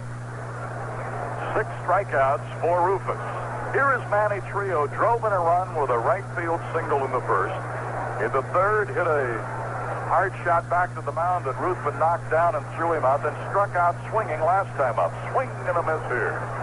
So if you're interested in that big Ray Myers salute dinner at the Hyatt Regency Saturday, call 321-7643. We'd love to have you join us. Yes, sir. If ever a dinner should be sold out, standing room only, it should be for him. Well, I'm looking forward to flying back for that one. Yes, indeed. I wish I was going back with you for Ray's sake. Quite an honor to be asked to be the MC of that one, along with Billy Packer, and it'll be a big night in Chicago. They know what class is, the kids. You got it, along with Meyer. And as an off-speed pitch, Trio looked at it for a ball, and it's 2-1. Jack Clark due up next. Their RBIs have come from Trio in the first and Youngblood in the 6th. The Cub RBIs have come from Boa, Moreland, and 2 by Jody Davis. The pitch. Swing and a miss. Perfect spot, right? He's only made 1 mistake thus far in this ball game, and that was to Youngblood. Well, I thought when he didn't throw a fastball and hung a breaking ball to LeMaster, the first inning was a little mistake, too. You're right, but the count was against him. There's a line drive in the left center. It'll drop and roll. It'll take off to the fence. That'll be an extra base for Manny Trio. Matthews fires it into the shortstop, who went out into the outfield grass to get it. And it's a 2-out double for Manny Trio, his 2nd hit of the game. Well, we're not worried about Trio right now. We have to be worried about Clark. And this is where Ruthven, the veteran, knows that the tying run is at the plate. He wants to keep Clark from hitting the long ball. Clark is 1 for 3, had a base hit in the 3rd inning. Around that single, he's popped to first and he's bounced to second. And now a different man gets up in the Cub bullpen because we're in the 7th inning, and this time it's Big Lee Smith.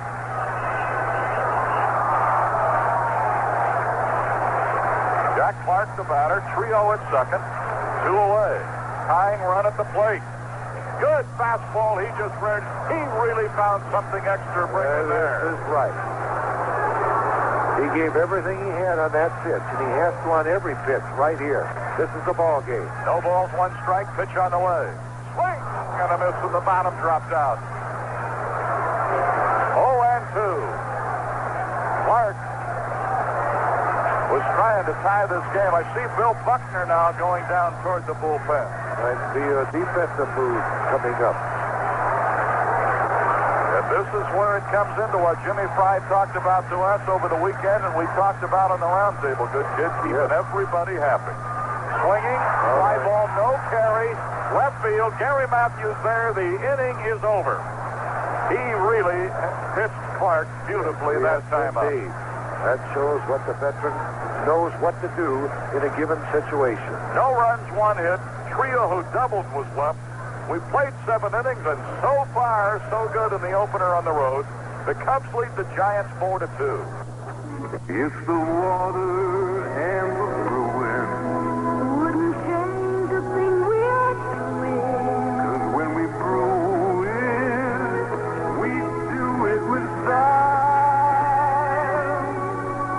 Whatever you do, make it worthwhile. And when you do it with style. Brewing Company, La Crosse, Wisconsin.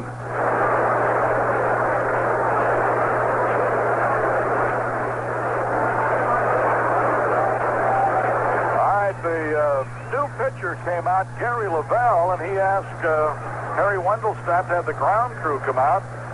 Looks as though maybe they're having some trouble around the rubber, huh? Yes. Might have been loosened up a little bit. Well, if that dirt on the mound is as soft as it is on the infield, it's a wonder it can hold the rubber in place. There's no doubt about that. I don't like to belabor the point, but we're not making it up or talking about it out of context. We came in here Sunday night, and the papers were full of it because the players from both Oakland and the Giants who played a Bay City weekend series both were beefing about it. So it's not our imagination or something the Cubs are using as an excuse. It's a fact here. Oh, yeah. Absolutely. Both clubs will admit to that. They had to roll this not only yesterday early in the morning, but this morning, trying to settle that infield down, and yet it still is in the sandy condition. Gary Lavelle, who will be the new pitcher. Davis worked 7 innings, 4 runs, 11 hits, walked 4, struck out 3, served up a gopher ball to Moreland. Now, Gary Lavelle, starting his 10th year in the big leagues, 6'1", 200. All of his career with the Giants. He got a sinking fastball, a slider, and last year he started fooling around with a kind of a combination fork ball, split finger. Got so he liked it, stayed with it this spring, and will continue to throw it. We'll probably see him throw it here. And it's made him a much more improved pitcher. That he doesn't have just the 2 pitches, a curveball and fastball. Smith continues to throw, Marlowe, in the Cubs bullpen.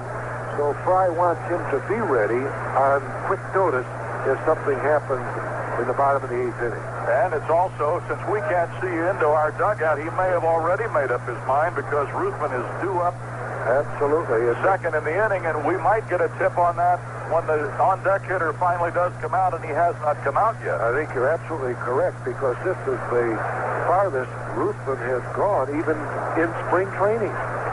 And, of course, when you think of the 6th inning, that might have taken a little toll on him because that was a rough inning. Number 1. All right, Larry Boa, 3 for 3, and he'll be batting right-handed again. Larry says, bring on those lefties. And how? What a great start this little shortstop had. Oh, he was fired up yesterday in the workout. He was on the batting practice pictures. He says, throw me something I can hit. Pitch to Boa. Swinging, sends a fly ball to right. Clark is there. Clark makes the catch. That's a difficult outfield at this time of day, isn't it? Yes, it's like Wrigley Field. Not as bad as Wrigley Field to play with that sun, but this can be tough. Ruthven will come out and bat for himself. We got a great Cub fan who came to Mesa, Arizona last weekend and got out of town before we could acknowledge him. Michael Moss from Highland Park and his 9-year-old son, Jeremy Moss. I know they're listening to the game today. Big Cub fans. Swing and a miss by Ruthven. Cubs radio from San Francisco. Gary Lavelle in relief of Davis. Outside to Ruthven. 1 ball, 1 strike. Gary Lavelle, veteran reliever, delivering and low outside a ball. Gary Lavelle, active member of the Fellowship of Christian Athletes. He's quite a young man. Here's the pitch. Swing and a high pop. Over to the right side. Oliver coming over. Oliver is there and makes the play. Brenly had gone up the line. But in that kind of a situation, you'd rather have the infielder take it, whether it's on the first base or third base, because they've got a different kind of glove, first of all. They usually have a better look at it. And plus the fact that he has glasses, dark glasses, and he's facing the sun. And the infielders on that right side, Trio and Oliver, plus the right fielder with glasses. Number 20, center fielder Bob Dernier. Bob Dernier, 1 for 4. He got a base hit in the first inning. He hit the very first pitch of the game, a rifle shot right back by Mark Davis's ear. Here is the pitch. That is a ball. Little upstairs with his fastball. Dernier was caught stealing in that inning when Brenly gambled and called for 2 straight pitch outs with a 2-1 count. A ball low inside. At that time, it was a big play. It still might be, but it was certainly something that was unexpected. You just don't go 3-1, do you? No. I thought that kept the Giants from giving the Cubs the lead that inning, and then they took the lead, scoring in the bottom of the first inning. 2-1 pitch, high outside a ball, and it's 3-1 to Bob Dernier. Ryne Sandberg would be next. Nobody on, 2 away. Lavelle working in the 8th inning.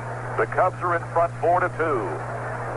As you're starting to get into the drive time back home and you're picking us up on Cub Radio, great to have you with us and start another season. High outside, he walked him. So Lavelle, after getting Boa and Ruthven, loses Dernier on a pass, and that is the 5th Cub to walk in this game, and it brings up Ryne Sandberg. Sandberg had a base hit in the 3rd. It was a leg hit. Then in the 5th inning, LeMaster, who went to school on the hit before, boy, he let go of that ball in a hurry and got him the next time. Made a very fine play. Then in the 7th inning, Sandberg struck out. So he's 1 for 4. Go to first. Dernier dives back. I'll tell you one thing about Dernier. Anytime he gets on, you have a feeling that he might go. Absolutely. The look to first. He has a big lead. Lavelle's pitch swung on line drive left field, and the left fielder reaches up and grabs it. That ball was hit hard. Yeah. Sandberg hit the ball right on the button, but it just didn't get any uplift to it. As a result, Leonard was able to grab it. No runs, no hits, no errors, a walk. 1 left. We'll go to the bottom of the 8th. The Cubs are still in front, 4-2. Throughout our school, there's one promise made. We're gonna take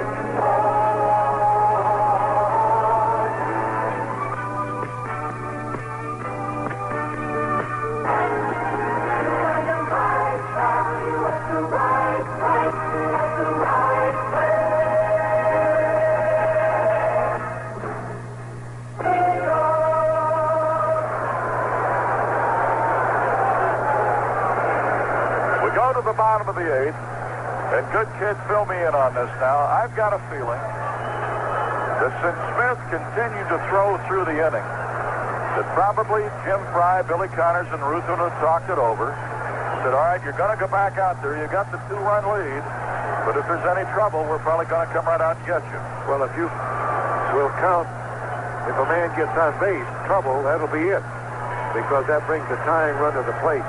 So I agree with you 100%. You better not lose the man in this inning. Smith is continuing to throw. Al Oliver, hit by a pitch in the 1st, popped up to stay in the 3rd.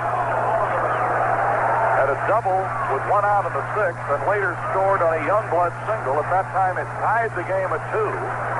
But the Cubs then went out in front with 2 more and lead 4-2. Pitch by Ruthven to Oliver. Slicing fly ball left center. Janier coming over and in, and Janier is there. And that ball gave him a little trouble. Yes, he was playing a little deeper for Oliver that time due to the fact that, as you mentioned earlier, Oliver sent one over his head, which he started in on. Right. So he's playing deeper that time and had to come in to make the catch. And the reason you could tell he had trouble, because you never want to see, or neither does an outfielder want to catch a ball with the palm of his glove down, and he had to that time. This is right. But he's short enough to make the play. Here is Leonard. Leonard is 0 for 3. I want to tell you young Cub fans about a big promotion coming up Saturday, April 21st, when the Cubs entertain the Pirates.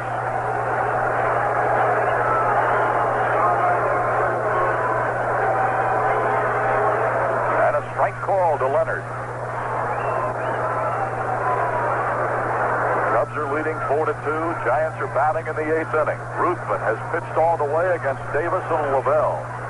The pitch by Ruthven. Swing and a miss, and he's still got some velocity. That's right. I was just going to say the same thing. He's still got a little mustard on that fastball. Nice to have the folks in Lawrenceville, Illinois with us on WAKO.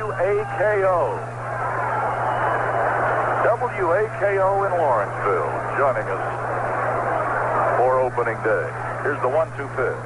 Did he go? No. 2 balls, 2 strikes. Remember, right after the game, the scoreboard. We'll be back with you on Thursday night. Cubs and Giants go at it again to wrap up this 2-game series. Mike Trucco, former Cub, will go against Chuck Rainey. The wind and the 2-2. Just missed, ball 3. Leonard, the batter, safe in a choice in the first. Lined out to left in the 3rd, flied out to left in the 6th. He is 0 for 3. Boy, last year you could remember the times when he hurt us. Leonard was a good hot hitter. Fouled off way up to the right side. You young Cub fans will want to be in the park on sun-kissed Orange Soda's Batting Helmet Day, Saturday, April 21st, when the Cubs entertain the Pirates. Every youngster 13 and under who enters Wrigley Field will receive an all-new white Cubs batting helmet. That's right. This year's Helmet Day is all white with the Cubs blue and red circle logo on the front. 3-2 pitch. Spades up the middle of base hit. Leonard gets his first hit of the day. That's hit number 9 off Ruthven in 7 1/3. And it'll bring up Youngblood.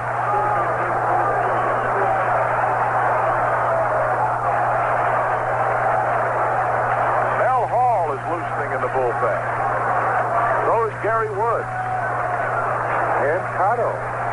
That's the first time we've seen 3 outfielders warming up for the Cubs in the bullpen. And Lee Smith continues to heat it up on the bullpen mound. Youngblood 1 for 3. Had a base hit in the 6th and drove in their 2nd run.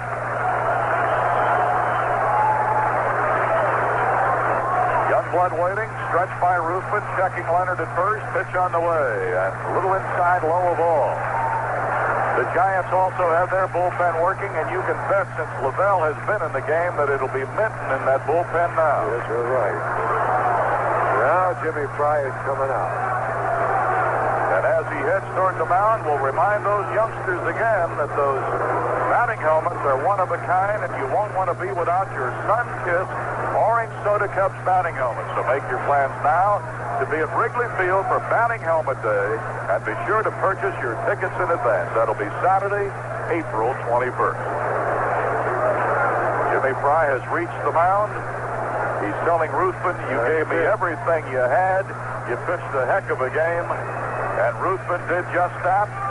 And Big Lee Smith will be making his appearance, trotting in for the bullpen. Well, he was thinking with us, or we were thinking with him. So there's a pitching change in San Francisco. All right, Lee Smith ready to work. Last year led the league with saves with 29, with a great ERA of 1.65. And he comes comes in a game situation, and that's for sure. Lee Smith, 26 years old, fastball, slider, straight change, will seldom throw the curveball, and when he does, he'd rather show it to them. And the first buzz bomb is inside at the knees. Now, Youngblood, who is 1-for-3 in an RBI, goes to 2-0 with that count because Smith inherited a 1-0. Knowles is throwing in the Chicago bullpen. The pitch, swinging at a line drive, big by Boa. A sinking liner that Boa stretched out prone and could not get leather on it enough to keep the ball from going through. That will be a base hit. Yes. Youngblood is definitely a fastball hitter.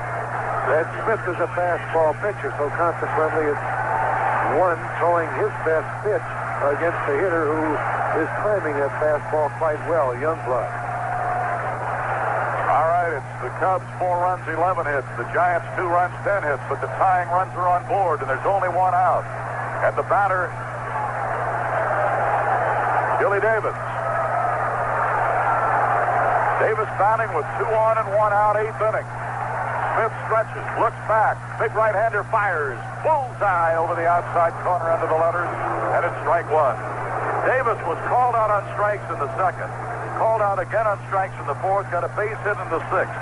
Ruthven went 7 in the third, 9 hits, 2 runs, but one of the runners on is Ruthven's responsibility. Struck out 6. High foul out of play off to the left, 2 strikes. He hit a batter. And the good kid will check his sheet. I don't think he walked anybody. Didn't walk a man. That's amazing, isn't it? First time out. It's great. So Ruthven, as he usually does, keeps you in a ball game.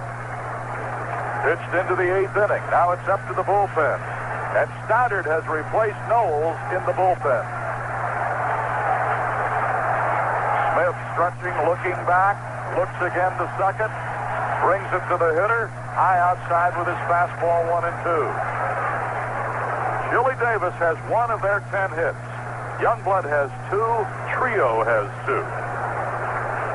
Trio drove in a run in the first. Youngblood drove in a run in the 6th. Jody Davis's 2-run double in the 7th is the difference right now. 4-2 Cubs. Long look back and delivers. Swinging. High pop. Shallow left. Boa out. Matthews in. Boa makes the play. Boy, Boa really stayed with that one, I want to tell you. Yes, he did. It was high, really. And it was getting a little dangerous because Matthews was coming on hard behind him. Right, but Matthews wasn't sure he could get to the ball. Consequently, he didn't holler. He let Boa back into him to make the play. Richards, a new member of this club, former Padre, worked his way onto this club in spring training. Richards will be the batter. He'll be batting left-handed against Lee Smith. And Scotty Thompson, former Cub, is on deck as another pinch hitter. But let's hope right now that it doesn't get to that. Wait for Thompson in the 9th inning. Hey, you don't think Scotty'd be up there with some adrenaline pumping him up, do you? The stretch pitch by Smith, swing and a foul. Had the fastball by him. Yes, he did. Luckily fouled it. No balls, 1 strike. Smith in relief of Ruthven. Stoddard continues to throw in the bullpen. Minton continues to throw in the Giant bullpen. Cubs leading 4-2. Smith ready, checking runners first and second with 2 down. Long look back, kicks and he fires. Fastball up and away, evens the count at a ball and a strike. Outfielders know and have been told already by a couple of veteran infielders the tying run is at first base. That's the man we have to stop if a ball is hit safely into the outfield. Don't make a mistake of throwing to a wrong base in this situation. Here's the 1-1. Foul back. Good fastball again by Lee Smith.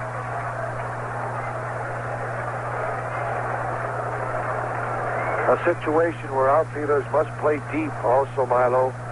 We don't want any ball hit over our head. We'd rather have a ball hit in front of us than getting past us, which would enable the tying run to score. Lee Smith, 6'6", 235. Power pitcher, delivers. Fastball, and Jody wanted the appeal by Wendelstedt. He did appeal to Charlie Williams, but Williams said he did not go around. So now it's 2-2 with 2 out and 2 base runners. Leonard at second, Youngblood at first, 2 away. Big pitch by Smith. And here comes that big pitch. Swing and a miss, and he struck him out. I didn't want to get to 3-2, which meant that the runners would be running. So Smith records his first strikeout, 7th Giant to struck out in the game. That fastball really had some action on it. No runs, 2 hits, no errors. The Giants leave a pair. We go to the 9th with the Cubs in front, 4-2. I don't want to clean it. I don't want to fix it. I just want it to keep on running. What are you talking about? My water softener. Well, there's this new water softener, Salt. Morton pellets with System Saver.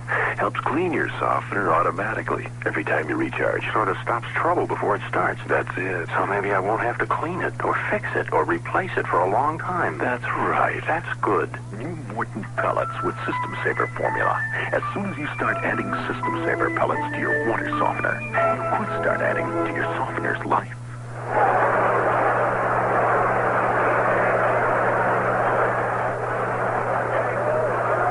Our game moves to the 9th. Cubs batting, leading 4-2.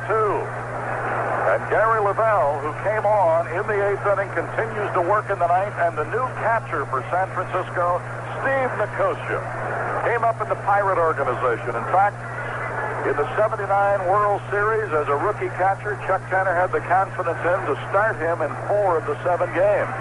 And he was traded out here last year because with Pena coming on strong for the Pirates, he just had no job left. Then he had worked his way into the starting catcher for today's game, but got hurt in Sunday's exhibition game. I can't understand a man that can come in this late in the ball game and not being able to start if he's my number 1 catcher. Well, unless you're just afraid that he cannot swing the bat. And consequently, that must be the reason that he's in here for the 9th inning. All right, the first pitch is a strike call to Gary Matthews, and he swings and fouls one off to the right side. It'll carry over enough toward the tarp in front of those extra seats. They've got seats here today like you see it at playoff All-Star games and World Series. Maybe they rehearsed for this, for their All-Star game that'll be here this year. That's correct. They're using the field boxes is what they're termed. Here's the 0-2 to Matthews. Swinging a foul into the screen. Matthews has been on base 3 times. A walk, a single, and a walk. He scored run number 3 ahead of Moreland when Jody Davis got the 2-run double in deep right center in the 7th inning. Low ball. There are 54,188 here today. Of those, 52,700 paid. A great crowd, and I feel good for Bob Lurie because they have tried to get this franchise back on the track, and this is a good opening crowd. Swing, and they miss. I think that was the forkball that you were talking about. So that is strikeout number 1 for Lavelle. 4th strikeout of a Cub in the game. Here is Ron Cey, 0 for 3. He's popped up 3 straight times after getting an intentional pass in the opening inning.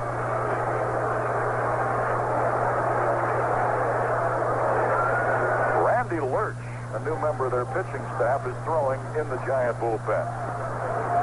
Down low a ball to the Penguin.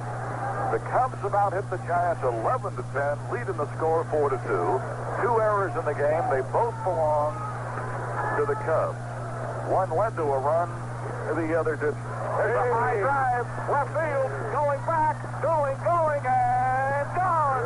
Holy Toledo. Did the Penguin crank up on one for his first hit of the year? He belts it out of here to left.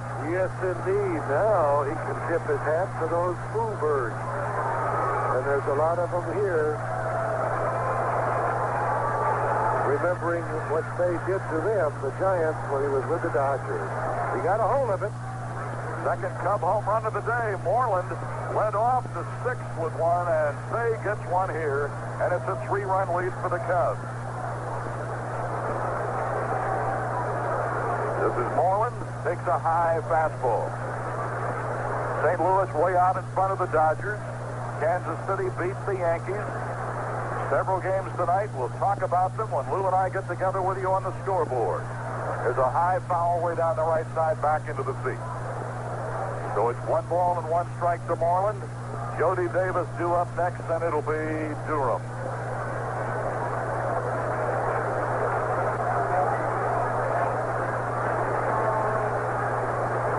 Now the look around. We're ready again.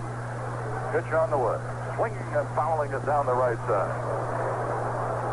The Penguin with that home run now has 253. And when the good kid writes it down, you can take it to the bank. 253 career. My goodness. 2 balls, 2 strikes. Jody Davis, due next. He had a big hit. A 2-run double in the 7th inning that broke the tie. Fouled up to the right side. It almost looks like Moreland has made up his mind, batting against Lavelle, that he's going to try to take him to right field. Yes. He's hit 3 foul balls that way. I think he's looking for that breaking pitch away from her or that fork ball. Here comes another 2-2 to Moreland. Another high foul back to the right side. Now, that wasn't a case of trying to go that way. That pitch was just by him, and he got back on it late. I don't think he'll try to go now, Milo, with 2 strikes on him. He's going to just hit a strike. 2-2. Remember, Chuck Rainey will pitch Thursday night against Mike Krukow. Here's the 2-2. Checked the swing, fouled it. Frank Robinson, who's thrown a few, picked that one up, flipped it to the bat boy. And he said, when you get up in the booth today, say hello to that other Hall of Famer here today. He's quite a guy. Swing and a miss. The bottom dropped out. You talk about a sinking fastball. That was a sinking fastball. It was. Strikeout number 5 against the Cubs, 2 in the inning, and in his relief appearance today for Lavelle. Oh, it's great to get back into the saddle here. Especially when you're leading by 3 runs going into the ninth. That has something to do with it. Yes, and the big boy on the mound. There is a strike. So Jody Davis, 2 for 4. Boa has 3 hits. Here's the pitch. Fouled off. Down here below the press box.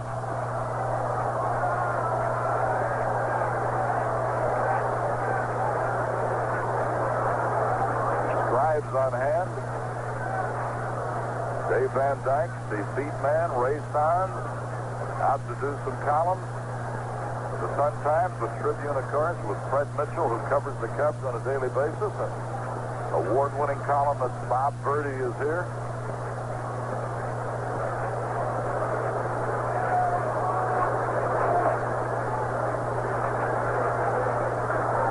Bouncer foul down to Zimmer. Ray Stans, who joined us in the later stages of spring training again and come on out with us here.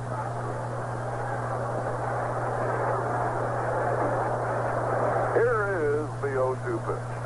Swing and a foul by Jody Davis.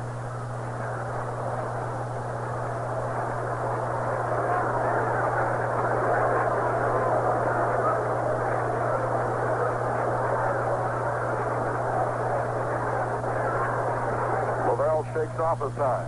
Now he's ready. Way outside. He wasted the fastball. Cubs are leading 5-2, picking up an insurance run and a long homer by Say in this 9th inning. Swing and a miss. And he struck him out. Boy, I tell you, he threw a wicked fastball away. And he strikes out the side, but the home run enabled the Cubs to get ready for the bottom of the 9th, leading by this score. Cubs 5, Giants 2. Common Home Federal Savings is now offering a wide variety of consumer loans. So if you're in need of a loan, ask Common Home about their very attractive rates and terms.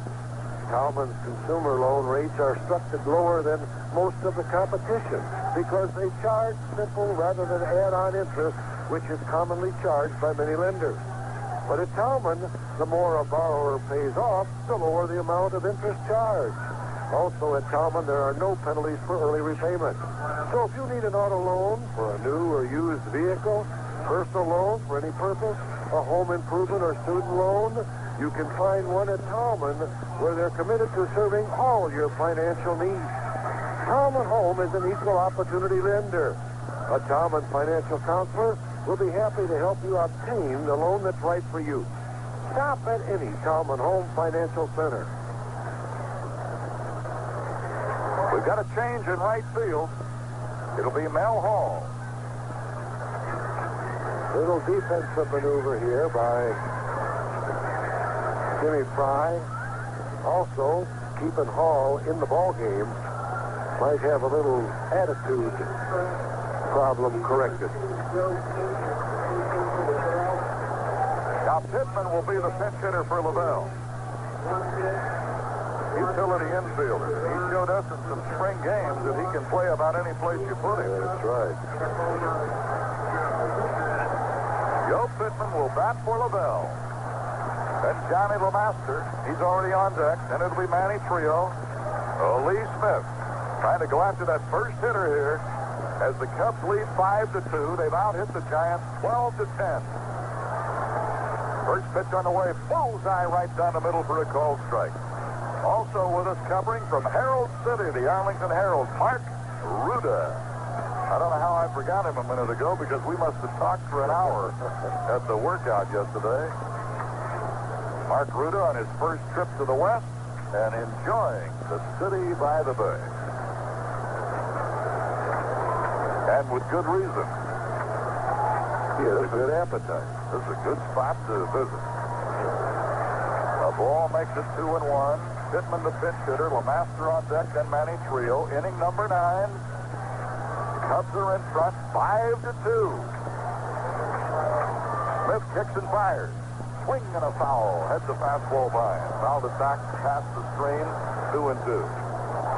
So great to have with us on opening day. KSTT in Davenport, Iowa. WJNZ-FM in Greencastle, Indiana. WNNO, Wisconsin Dells, Wisconsin, and WAKO, Lawrenceville, Illinois. Drops to right side, Durham over. Smith's got to get over to take the peg, and just did get him. Man, that was close.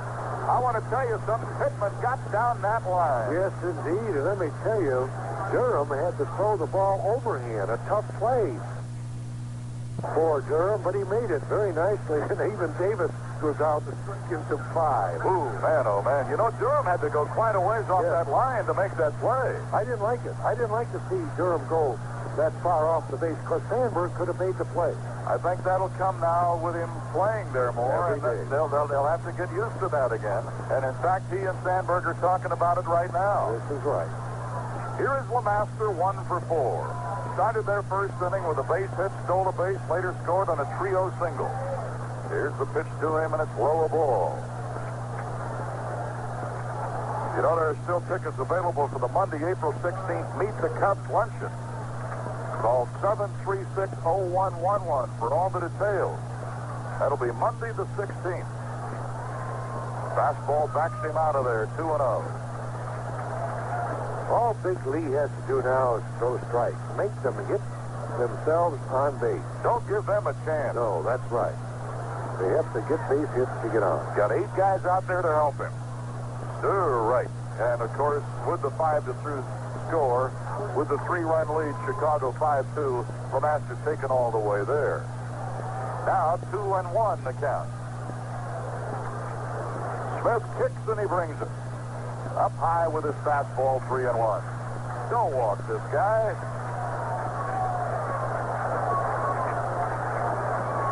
Dallas Green down below, hoping that Smitty can end this thing, along with his assistant and the traveling secretary, John Cox. The pitch. He walks him. Boy, that makes that Say homer big now because otherwise you'd have been bringing the tying run to the plate here. Walk number 1 by Smith. First walk in the game given to the Giants. Manny Trio, the batter. And, of course, the head of Tribune Broadcasting, Jim Dowdle, out for the opener. Andy McKenna, the chairman of the board of the Cubs. And the chief operating officer, Jim Finks, is here. So, make an impression, Cubbies. You got the big guys looking on here. Manny Trio, 2 for 4, a single, a double, and an RBI. Smith will go to the stretch. LeMaster with a lead at first. Pitch on the way. Right down the middle for a called strike. Jack Clark on deck.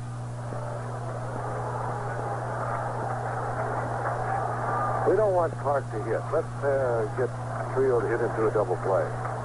No balls, 1 strike. Pitch on the way. Low outside. And it's 1-1. Big Lee Smith trying to bolt one down for Ruthven, who deserves to win this game. He gave you a fine starting assignment. Yes, he did. 1 ball, 1 strike. Smith at the belt looking back. Pitch on the way. Swinging, fly ball center. Dernier backs up 5 steps, makes the play. 2 down in the 9th. Now you see, to go back to point up the importance of that insurance home run by Say. You'd have had Clark, a dangerous hitter, stepping in now, representing the tying run as it is. Even if he jacks one out of here, you've still got a 1-run lead. You're still in the lead, correct. A 3-run lead is so important when you get into the 7th, 8th, and 9th inning. Jack Clark had a base hit in the 3rd inning. He's 1 for 4.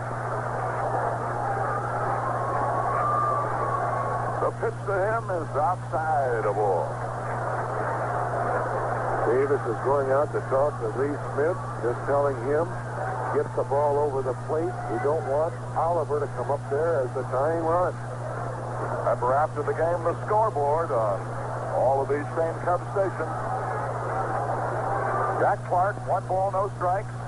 Checking the runner at first. Durham playing behind the runner now with 2 away. And Clark tried to bunt his way on with Say playing back, but it was high and away. He didn't connect on it, and it's 2 balls and no strikes.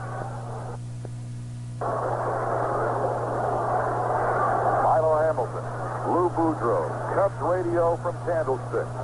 We need an out to open up this season on a winning note. Here's the 2-0. And a strike right under the letters on the inside corner. 2 balls, 1 strike to Clark. Al Oliver due up next.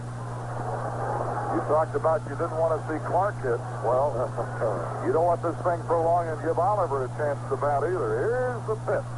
Swinging, line drive left field. Matthews back. That ball sails over him. Matthews fires it in a hurry to Boa. And it's a 1-3 combination here. First and third.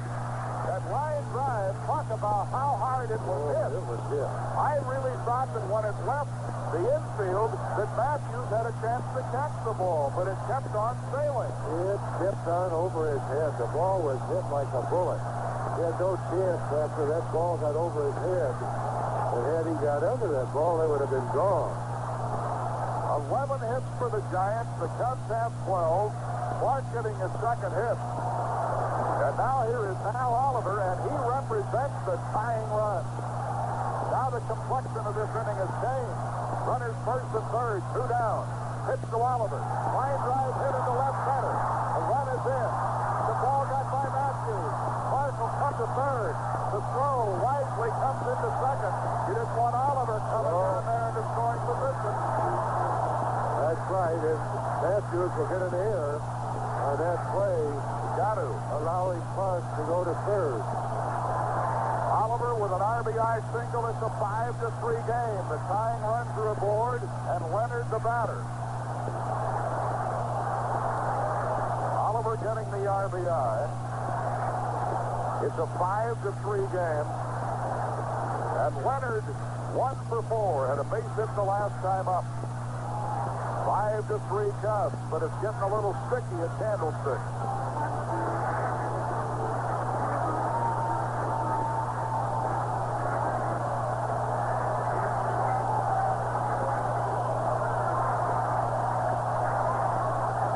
Leonard, 1 for 4. Clark is the runner at third. Oliver the runner at first. Oliver represents the tying run. The hits are even at 12. The Cubs lead 5-3. Stoddard is throwing in the bullpen, and Lee Smith still needs an out. Pitch to Leonard. Right call. No sense holding back now, big guy. No. Got to go after him right now. 2 on, 2 out, a run in. Cubs lead by 2 in a 5-3 game. Bottom of the 9th inning. Smith ready. At the belt. Looks back over. Delivers. Strike 2 called. He's letting it hang out now. Don't change it right now. Now I'd like to see him come from underneath. But if he does, throw the ball away. Well, don't throw it. Try to get it inside and make a mistake. Now time has been called. Hitter stepped out. Harry Wendelstedt, the new crew chief. But everybody knows time had been called. Clark at third, Oliver first, a walk, and 2 hits in the inning. Here's the 0-2.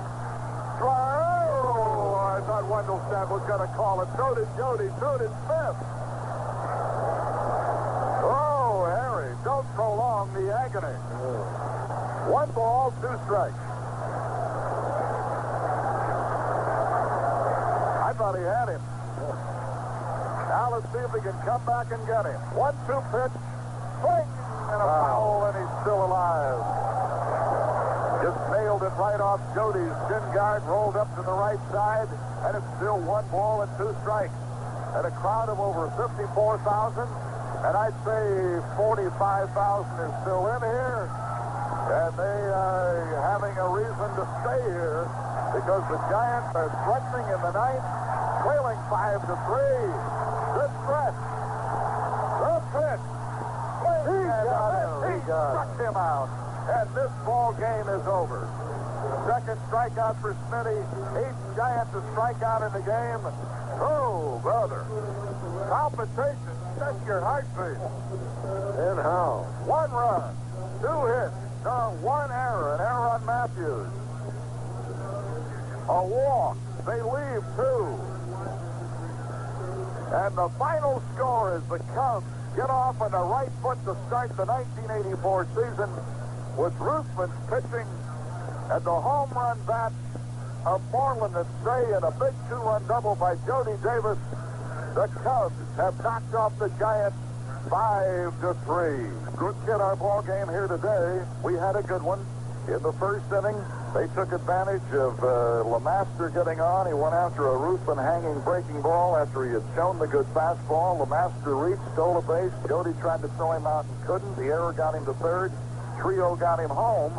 And the thing about that inning was that the top of the inning before, when Dernier started off with a hit, and at that time it looked like a big play. It didn't turn out that way. When Brenly, the starting catcher, with a 2-1 count on Sandberg after the Dernier hit, called for 2 straight pitch-outs. You just don't see that. Well, I thought that was the smartest play of the ball game, besides Smith retiring the last hitter, in my opinion. But nevertheless, as you mentioned, you very seldom see that to make the count go to 3-1. So this is something that perhaps is going through the league now with Dernier as leadoff man and Sandberg, who they work very well together.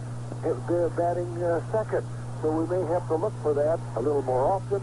We may have to go to hit and run earlier or give Dernier the green light earlier. But this today, I have to say, was chiefly a group victory. You've got to throw in the great pitching performance of Ruthven, Milo. I thought he did an outstanding job. The veteran just out-dueled Davis along until he got the 2-run lead, and then he just tired. All right, it was 1-0 then with that trio hit getting LeMaster home in the first. It stayed that way until the 4th, and Larry Boa got his second of 3 hits, a double, and he drove in Durham, who had walked, and with 2 out, Durham pedaled around, and we were tied. Then, with the score tied at 1 in the 6th inning, Moreland stepped in to lead off the Cubs 6th. Here's the pitch to Moreland. There's a drive. Deep left field way back. It might be out of here. Oh! Holy cow! Moreland has given the Cubs the lead. The third time today he hit the ball on the button. Moreland's homer breaking the tie, and now Youngblood in the sixth inning gets a base hit to get Oliver home to tie it again quickly, 2-2. Then in the seventh inning, with one out, Matthews walked. With two out, Moreland got his second hit of the day, and that brought Jody Davis to bat. Drive out into right center, slicing. Billy Davis running. He'll get it. He'll be up against the fence. Matthews will score. 3-2. And as Moreland crosses, it is 4-2. A two-run double by Jody Davis. In the ninth inning, leading by the score of 4-2, Matthews started the inning by striking out against Gary Lavelle. All the other action, the scoring, had been against the starter, Mark Davis. With one out in the ninth, Ron Cey was 0 for 3, and then there's a high drive, left field, going back, going, and gone. Yes. Holy Toledo, did the Penguins crank up on one for his first hit of the year? He belts it out of here to left. Now the Cubs on Penguin power had a 5-2 lead. And it looked as though they were going to need it, because in the ninth inning, Smith, who had come on in the eighth and gotten out of a bit of a jam, got into some trouble when he walked LeMaster with one out. Trio then flied out, but Clark got his second hit of the day. Oliver got a base hit to make it 5-3, but then the big right-hander from Louisiana struck out Leonard, and as you said, that was one of the big ones. Yes, and Marlowe, as we mentioned in the last day or two from spring training, I did not think Smith was throwing well. He was not the fastball pitcher that we knew. But today he was much different. Even though they got 3 hits off him and scored a run, I thought he was throwing like the Smith of last year. All right, the happy total board. Cubs 5-12-3 leave 10. Ruthven, the winner, saves Smith, winning RBI Davis. And for the Giants, 3-12-0, they strand 11, and Mark Davis was the starter and loser. So with the off day tomorrow, we'll be back with you on Thursday evening when Chuck Rainey will go against Mike Krukow. And that's the scoreboard for today. The scoreboard has been brought to you by your Chicagoland and Northern Indiana CarX muffler shop. Don't worry, call the CarX man. In Chicago, stay tuned for what's left of the Bobby Collins Show on this day. Then Sports Central. I'm Milo Hamilton, thanking you for being with us. See you on Thursday. This has been another presentation of WGN Sports.